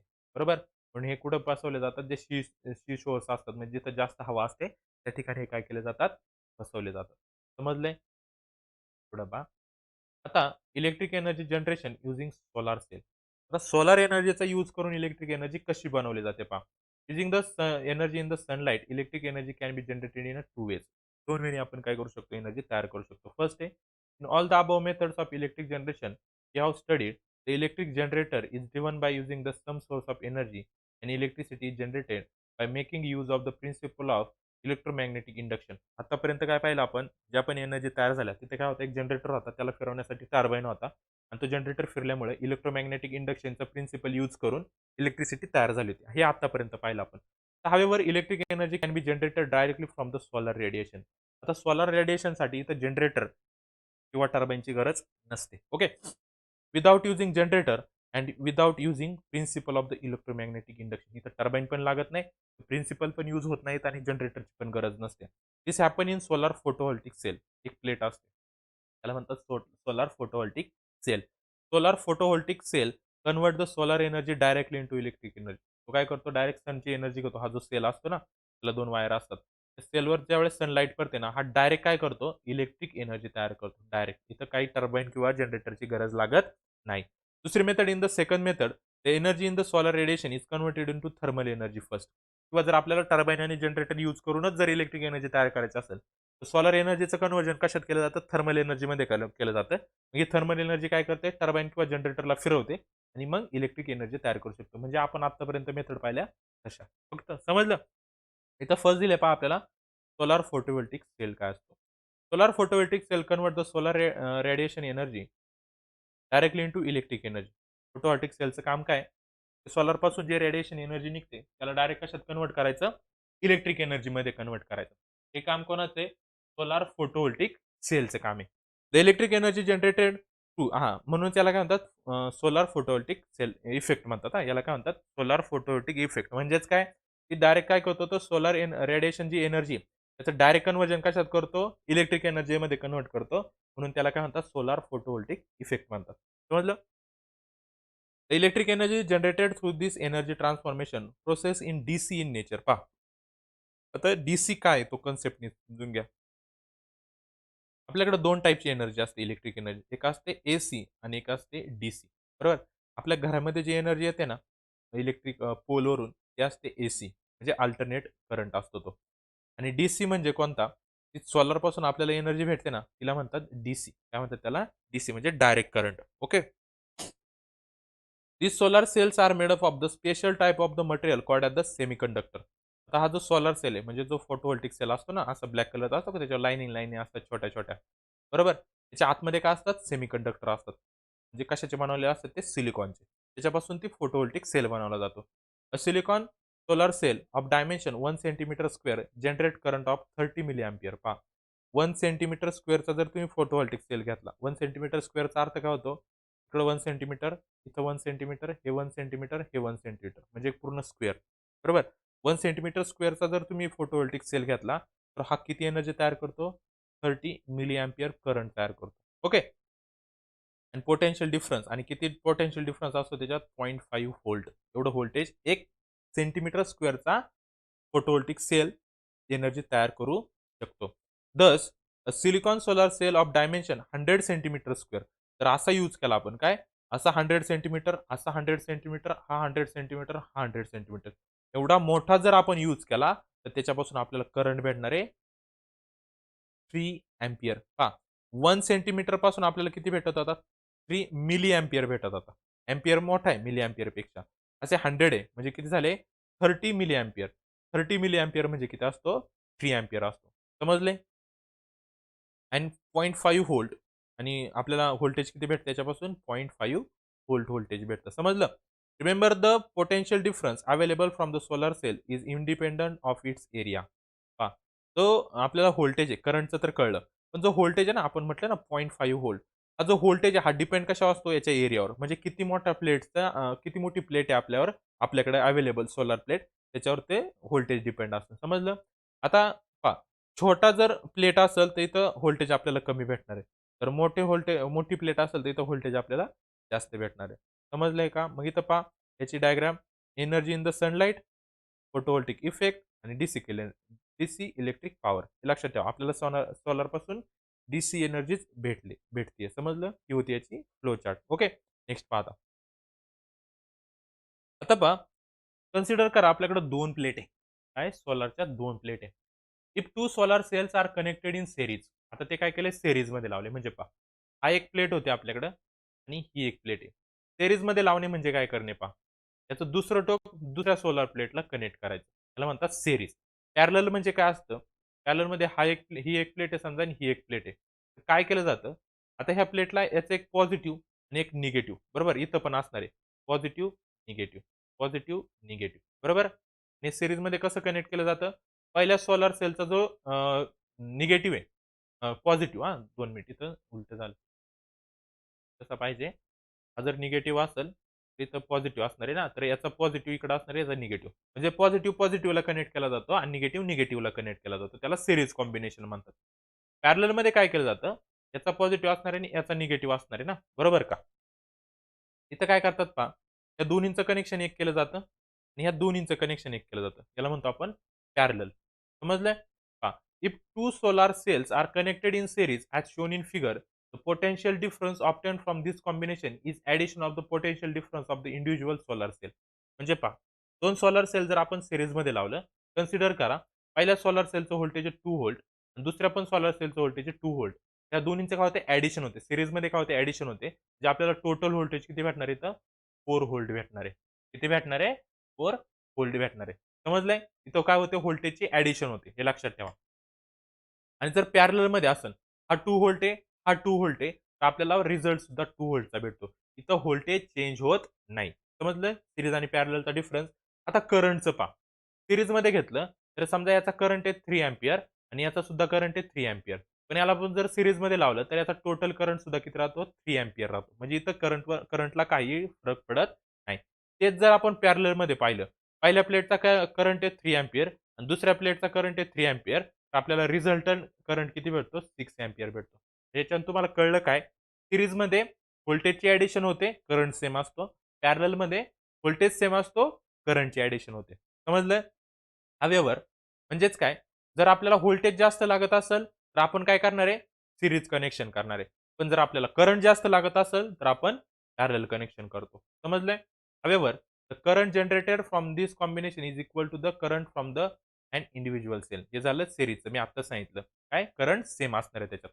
It means that when solar cells are connected in series, current from the individual cell are not added. इथं करंट ॲड होत नाही सीरीजमध्ये. सिमिलरली आता पॅरललमध्ये पहा. If 2 solar cells are connected in parallel, the current generated from this combination is the summation of the current from an individual solar cell. इथं काय होते करंटची ॲडिशन होते. तसं सीरीजमध्ये व्होल्टेजची ॲडिशन होते, तसं पॅरललमध्ये करंटची ॲडिशन होते. आणि इथं मग पॅरललमध्ये जो पोटेन्शियल डिफरन्स असणार तो सगळीकडे सेम असणार आहे. समजलं? Thus, if two solar cells are connected in parallel, the potential difference from the two cells are not added. इथं potential difference add होत नाही. समजले सिरीज आणि पॅरललचं काय लक्षात ठेवायचं सिंपल सिरीजमध्ये कोणाची ॲडिशन होते व्होल्टेजची ॲडिशन होते आणि पॅरललमध्ये कोणाची ॲडिशन होते करंटची ॲडिशन होते सिरीजमध्ये करंट सेम राहतो पॅरललमध्ये व्होल्टेज सेम राहतं ओके नेक्स्ट पाहता in this way, by connecting many solar cells in series and in parallel, solar panel generating require current and potential difference are made. मग असं काय करू शकतो आपण इथं पहा किती सोलर आहे. इथं 1 आहे, 2, 3 असे सगळे सोलर काय करू शकतो आपण सिरीज किंवा पॅरलल डिपेंडिंग ऑन अस. आपल्याला एनर्जी कोणत्या फॉर्ममध्ये पाहिजे. बरोबर. करंट आपल्याला जास्त लागत असेल तर आपण पॅरललमध्ये लावणार आहे. जर आपल्याला व्होल्टेज जास्त लागत असेल तर आपण सीरीजमध्ये लावणार आहे. समजलं? For example if 36 solar cell किती आहेत 3, 3, 6, 3, 9 टोटल किती आहेत 36 सोलार सेल आहेत बरोबर. Each of size 100 centimetre square प्रत्येकाची साईज पहिला सोलार सेल आहे त्याची 100 आहे त्याची 100 अशी टोटल सगळ्यांची किती 100 सेंटीमीटर स्क्वेअर काय सगळ्यांचा एरिया आहे. It will give potential difference of 18 volt. तर याच्यापासून तर 100 सेंटीमीटर स्क्वेअरचे आपण जर 36 सोलार सेल एकत्र केले तर आपल्याला त्याच्यापासून व्होल्टेज किती भेटतं? 18 व्होल्ट भेटतं आणि खूप जास्त प्रमाणात व्होल्टेज आहे. आपल्या घरामध्ये जे व्होल्टेज वापरलं जातं ते जास्त करून 10 किंवा 12 व्होल्टचं असतं. समजलं? आणि करंट भेटणार आहे आपल्याला याच्यातून 3 अँपिअर. करंट किती भेटतो आपल्याला? 3 अँपिअर. आपल्या घरामध्ये करंट वापरला जातो 2 अँपिअर टू 3 अँपिअरच्या मध्ये. समजलं? Many such panels are connected together to generate electricity on large scale. जर आपल्याला खूप जास्त प्रमाणात इलेक्ट्रिसिटी पाहिजे असेल, तिथं 36 सोलार सेल लावलेत ना, तर तुम्ही 72 जर केले, तर व्होल्टेज काय होणार आहे? डबल होणार आहे आणि करंट सुद्धा काय होणार आहे? डबल होणार. पण डिपेंड तुम्ही सीरीजमध्ये लावलंय की पॅरललमध्ये लावले. Okay. A good solar cell can have an efficiency of about 15%. It means that solar panel receives power of 100 watt from the solar radiation. The electrical power output from the panel will be 15 watt. म्हणजे पहा लक्ष द्या. जे आपण solar वापरतो ना, त्याची efficiency किती असते? 15% असते. म्हणजे याचा अर्थ काय? जर तुमचा सोलार सेल 100 वॅट पॉवर घेत असेल सनकडून, तर त्याच्यापासून तो आपल्याला 50 वॅट काय देतो? पॉवर देत असतो. समजले? ही त्याची काय कॅपॅसिटी आहे. ओके. 15 वॅट पण खूप जास्त प्रमाण झाला. पुढे पहा. Many solar cells are connected in series and in parallel to generate required current and parallel potential difference as shown in figure. आपल्याला ज्याप्रमाणे एनर्जी पाहिजे त्याप्रमाणे आपण काय करू शकतो? हे सोलर सेल अरेंज करू शकतो. ओके. इथं दिलंय ना पहा. मॉड्यूल दिले आपल्याला. Cells in series. हे सगळे सीरीजमध्ये लावलाय. हा एक सेल आहे. असे सगळे सीरीजमध्ये लावलेत. बरोबर? किंवा ते आपण काय करू शकतो? काही सीरीजमध्ये लावून त्या सगळ्याला पॅरलल पण करू शकतो. म्हणजे आपल्यावर डिपेंड आपल्याला किती किती एनर्जी पाहिजे त्याच्यावर आपण सीरीज आणि पॅरलल कॉम्बिनेशन करू शकतो. समजलं इथपर्यंत? तेच दिले आपल्याला सीरीज आणि पॅरललचं. तर नेक्स्ट पहा. The power available from the solar cell is DC. मी सांगितलं. सोलार सेल पासून भेटणारी पॉवर कशी असते? डीसी म्हणजे direct current. So in applications which needs DC power, example electric light based on light emitting diode. पहा, आपल्या घरामध्ये जे अप्लायन्सेस वापरतो ना आपण काय? टीव्ही, बरोबर का? बल्ब, हे सगळे एसीवर चालणारे असतात. काय असतात? एसीवर चालणारे. असे सेम अजून दुसरे पण बल्ब असतात जे डीसीवर चालतात. म्हणजे जर आपण सोलार एनर्जी यूज करत असेल, बरोबर? समजा आपल्या घरावर काय सोलार प्लेट बसवल्यात असं कन्सिडर करा आणि आपल्या घरामध्ये सगळे इक्विपमेंट कशाचे आहेत? एसीचे आहेत. तर आपल्याला काय करावं लागेल? आता सनपासून तर डीसी एनर्जी तयार होते ना, तर हे डीसीला काय करावं लागतं? एक आपल्याला काय भेटतं? एक कंट्रोलर भेटतो. तो काय करतो? डीसीला एसीमध्ये कन्व्हर्ट करतो आणि मग ते आपण घरामध्ये यूज करू शकतो. बरोबर? पण काही घरांमध्ये कसं असतं, जर सोलार एनर्जी पण डीसीमध्ये असेल, तर घरातले इक्विपमेंट सुद्धा काय असतात? डीसी असतात. त्यावेळेस त्याला त्या कंट्रोलरची गरज नसते. म्हणजे जो की डीसीला एसीमध्ये कन्व्हर्ट करतो ना, त्याची गरज नसते. पण तुमच्याकडे जर सोलार एनर्जी ती की डीसी देते आपल्याला, बरोबर? त्याच्यापासून आपल्याला डीसी लाईट भेटते. पण तुम्हाला घरामध्ये काय करायची? एसी वापरायची. तर मध्ये काय लागतो? एक कन्व्हर्टर लागतो. हा कन्व्हर्टर काय करतो? डीसीला एसीमध्ये कन्व्हर्ट करतो. समजलंय? The energy can be directly used. However, since the energy from the solar cell is available only in the presence of sunlight, then energy has to be stored in the batteries for use of later time. आपल्याला ज्यावेळेस सण असेल त्यावेळेसच सोलारपासून energy भेटेल. त्याच्यामुळे काय करावं लागतं? ती एनर्जी आपल्याला आधी काय करावं लागते? बॅटरीमध्ये स्टोअर करून ठेवावं लागते आणि नंतर आपण ती यूज करू शकतो. समजलं? However, most of the equipment in the domestic as well as the industrial use are run on AC power. मी आता सांगितलं ते कशावर यूज होतात? एसीवर चालतात. In such case DC solar power must be converted to AC power. त्याला आपल्याला आधी एसी पॉवरमध्ये कन्व्हर्ट करावं लागते. त्यासाठी काय असतं? इलेक्ट्रॉनिक डिव्हाइस असतं कॉल्ड ॲज अ इन्व्हर्टर. आपल्याला काय आपल्या घरामध्ये असतो ना इन्व्हर्टर, बरोबर का? आता पहा, घरामधल्या इन्व्हर्टरचा आलाय शब्द, तर मी त्याचा कन्सेप्ट पण सांगतो. घरामध्ये जो इन्व्हर्टर असतो, आपण मेनली कशावर जोडतो? लाईटवर जोडलेला असतो ना. लाईट आल्यावर तो काय करतो? बॅटरीला चार्ज करतो. पहा कन्सेप्ट. समजा हे मशीन आहे. हे काय इन्व्हर्टर आहे. मी त्याला आय म्हटलं. त्या इन्व्हर्टरला काय कनेक्ट केलेलं असतं? बॅटरी कनेक्ट केलेलं असते. काय कनेक्ट केलेलं असते? बॅटरी. आणि इन्व्हर्टरला आपल्या घरातला पॉवर भेटते. म्हणजे कोणती पॉवर भेटणार आहे? ही एसी. मग इन्व्हर्टरचं काम काय? इन्व्हर्टर काय करतो? ह्या एसीला डीसीमध्ये कन्व्हर्ट करतो आणि बॅटरीला चार्ज करतो. बरोबर? पहिली फेज समजली काय? त्यावेळेस आपल्या घरामध्ये लाईट होती, बॅटरी चार्ज होती. बरोबर? ही एक फेज समजली. आता दुसरी पहा, हा इन्व्हर्टर आहे आणि त्याला कनेक्ट आहे बॅटरी आणि आपल्या घरामध्ये इकडून जो येणारा पॉवर सप्लाय ना, ही लाईटच नाहीये. मग आपल्याला घरात एनर्जी पाहिजे ना. आता बॅटरीमध्ये कोणती एनर्जी असणार आहे? डीसी आहे. ही डीसी कुठे जाते? इन्व्हर्टरकडे जाते. इन्व्हर्टर त्याला काय कन्व्हर्ट करतो? एसीमध्ये कन्व्हर्ट करतो आणि आपल्या घरामध्ये आपण ती वापरतो. इन्व्हर्टरचं काम काय आहे? इन्व्हर्टर चार्ज करायचं असेल बॅटरीला, बरोबर? बॅटरीला चार्ज करायचा असेल तर एसीमधून डीसीमध्ये कन्व्हर्ट करतो आणि ज्यावेळेस आपल्याला बॅटरीमधली पॉवर वापरायची असेल तर डीसीमधून एसीमध्ये कन्व्हर्ट करतो. म्हणजे इन्व्हर्टर असं एक डिव्हाइस आहे, तो काय करू शकतो? एसीला डीसीमध्ये कन्व्हर्ट करू शकतो आणि डीसीला AC मध्ये कन्व्हर्ट करू शकतो. समजलं? कळला इन्व्हर्टरचा कन्सेप्ट. मग इथे दिले पहा आपल्याला फ्लो चार्ट. सोलार एनर्जी बॅटरीमध्ये साठवून आपण ती इन्व्हर्टरद्वारे काय करू शकतो आपल्या घरामध्ये यूज करू शकतो. समजलंय? त्यानंतर पहा स्कीमॅटिक आपल्याला रिप्रेझेंटेशन दिले फक्त फोटोव्होल्टिक सेलचं कसं आहे पहा. असे सोलार पॅनल बसवलेले असतात सगळे. सनपासून तयार होतात आणि मग इथे इन्व्हर्टर असतो. हा इन्व्हर्टर एसीमध्ये कन्व्हर्ट करून पॉवर स्टेशननी एनर्जी काय केली जाते पुढं सप्लाय केली जाते किंवा साठवली जाते. समजलं? ते तुम्हाला वाचायचं असेल तर वाचा किंवा नाही वाचलं तरी चालेल किंवा एकदा वाचा. तर फक्त काय सांगितलं की electricity is generated without any fuel combustion and so with out of any air population म्हणजे याच्यामुळं एअर पोल्युशन होत नाही. हा फक्त कन्सेप्ट दिलेला आहे आपल्याला. समजलंय? पहा पुढं. आता पहा इथं आपल्याला दिलंय सोलार थर्मल पॉवर प्लांट काय असतो. आता we have seen that thermal energy generated. आता आपण एक पाहिलं ना, की डायरेक्ट आपण सोलार सेलची पण एनर्जी वापरू शकतो. तर दुसरा होता, की सोलार सेलने तुम्ही थर्मल एनर्जी घेऊन स्टीम टर्बाइन फिरून, इलेक्ट्रिक जनरेटर फिरून पण इलेक्ट्रिक एनर्जी तयार करू शकता. ती कशी तयार होते पहा. आता फक्त आपण जे फ्युअल वापरत होतो ना इथं, कोल वगैरे, त्या फ्युअलला फक्त काय वापरणार आहे, सनलाईट आहे. ती सनलाईट काय करणार आहे, वॉटरला बॉईल करणार आहे इथं. बरोबर? वॉटरला बॉईल केल्याच्यानंतर काय होणार आहे, त्याची स्टीम तयार होणार आहे. मग सेम स्टीम टर्बाइन आहे. स्टीम टर्बाइन फिरल्याच्यानंतर इलेक्ट्रिक जनरेटर फिरतं आणि इलेक्ट्रिक जनरेटर फिरल्याच्यानंतर काय तयार होते? इलेक्ट्रिकल एनर्जी तयार होते. समजला? हा सिंपल कन्सेप्ट आपल्याला इथं दिलेला आहे. त्यानंतर पहा हे सेम दिलं आपल्याला. त्या डायग्राममध्ये काय हे दिसते ना उभे ग्रीन कलरचे छोटे-छोटे हे सोलार पॅनल आहेत. बरोबर? तीच डायग्राम आता आपण जे स्टडी करत होतो ना, सोलार पॅनल काय करतात? हे इथं वॉटरला हीट करतात. ते दिलंय का पहा इथं वॉटर जाते असं. सोलर पॅनलच्या मधून जातं ना वॉटर. मग इथं काय होतं वॉटर हीट होतं. वॉटर हीट झाल्याच्यानंतर त्याची काय तयार होते स्टीम तयार होते. ती स्टीम तयार झाल्याच्यानंतर तो टर्बाइन फिरवतो. टर्बाइन जनरेटर फिरवतो. बरोबर? आणि जनरेटरपासून हे पॉवर ग्रिडला इलेक्ट्रिसिटी भेटते. बरोबर? मग परत ते आपल्याला माहिती आहे ना कूलिंग सिस्टम ते स्टीमला परत वॉटरमध्ये कन्व्हर्ट करतं. हे वॉटर ह्या इथं काय येतं कंडेन्सरमध्ये येतं. हा कूलिंग टॉवर आहे. हा कूलिंग काय करतो, या कंडेन्सरमध्ये जे स्टीम येते, त्याला वॉटरमध्ये कन्व्हर्ट करतो आणि हा जो पंप बसवलेला असतो, हा पंप काय करतो, त्या वॉटरला परत इथं घेतो कुठं आपल्या सोलार पॅनलवर.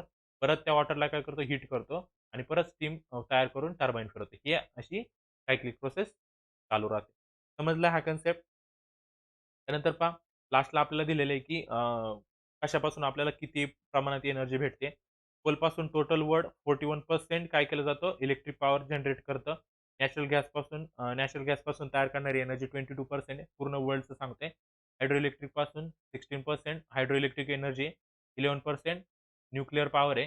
पेट्रोलियमपासून 4% आहे आणि आपण जे सोलार वगैरेचा स्टडी केलाय त्याच्यात फक्त 6% एनर्जी वर्ल्डमध्ये तयार होते. पहा, सगळ्यात जास्त एनर्जी कोलपासून तयार करतात ते.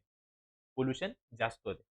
आता आपण जर इंडियामध्ये विचार केला, तर इंडियामध्ये 60% एनर्जी कोलपासून तयार होते. 8% एनर्जी फक्त नॅचरल गॅसपासून तयार होते. 14% एनर्जी हायड्रोइलेक्ट्रिक एनर्जी यूज होते. 2% एनर्जी न्यूक्लिअर एनर्जी म्हणजे आपल्याकडे जास्त न्यूक्लिअर एनर्जी पासून इलेक्ट्रिक एनर्जी तयार होत नाहीये. पेट्रोलियम 0.3 आहे म्हणजे आपल्याकडे पोल्युशन कमी आहे आणि सगळ्यात जास्त आपल्याकडं 5.7% एनर्जी आपण सोलार विंड पासून तयार करतोय. समजलं? म्हणजे आपली जी कंट्री आहे, ती काय करते? ग्रीन एनर्जीचा बाकीच्यांपेक्षा जास्त यूज करते. समजलंय? हा चॅप्टरमध्ये मेन फक्त काय होतं टुवर्ड्स ग्रीन एनर्जी म्हणजे स्टार्टिंगला आपण 3 टाइपच्या एनर्जी पाहिल्या होत्या. कोणत्या? थर्मल, न्यूक्लिअर आणि नॅचरल गॅस. त्याच्यामुळे पोल्युशन होतं ते. त्या प्रॉब्लेमला ओव्हरकम करण्यासाठी आपण दुसऱ्या एनर्जी पाहिली. कोणती? पहिली होती हायड्रोइलेक्ट्रिक पॉवर प्लांट, मग विंड एनर्जी आणि सोलार एनर्जी. ओके. म्हणजे काय केलं आपण? तिथं पोल्युशन होत होतं म्हणून टुवर्ड्स ग्रीन एनर्जी गेलो. समजलं? आणि चॅप्टरचं हेडिंग सुद्धा हेच होतं. कळलं हा चॅप्टर तुम्हाला? ओके. नीट स्टडी करा. हा व्हिडिओ 1-2 वेळा पहा. हा चॅप्टर संपून जाईल. टोटल थिअरी याच्यावर. फक्त फ्लो चार्ट.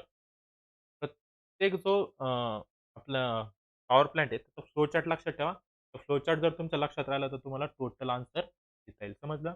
नेक्स्ट व्हिडिओमध्ये आपण नेक्स्ट चॅप्टर घेऊया.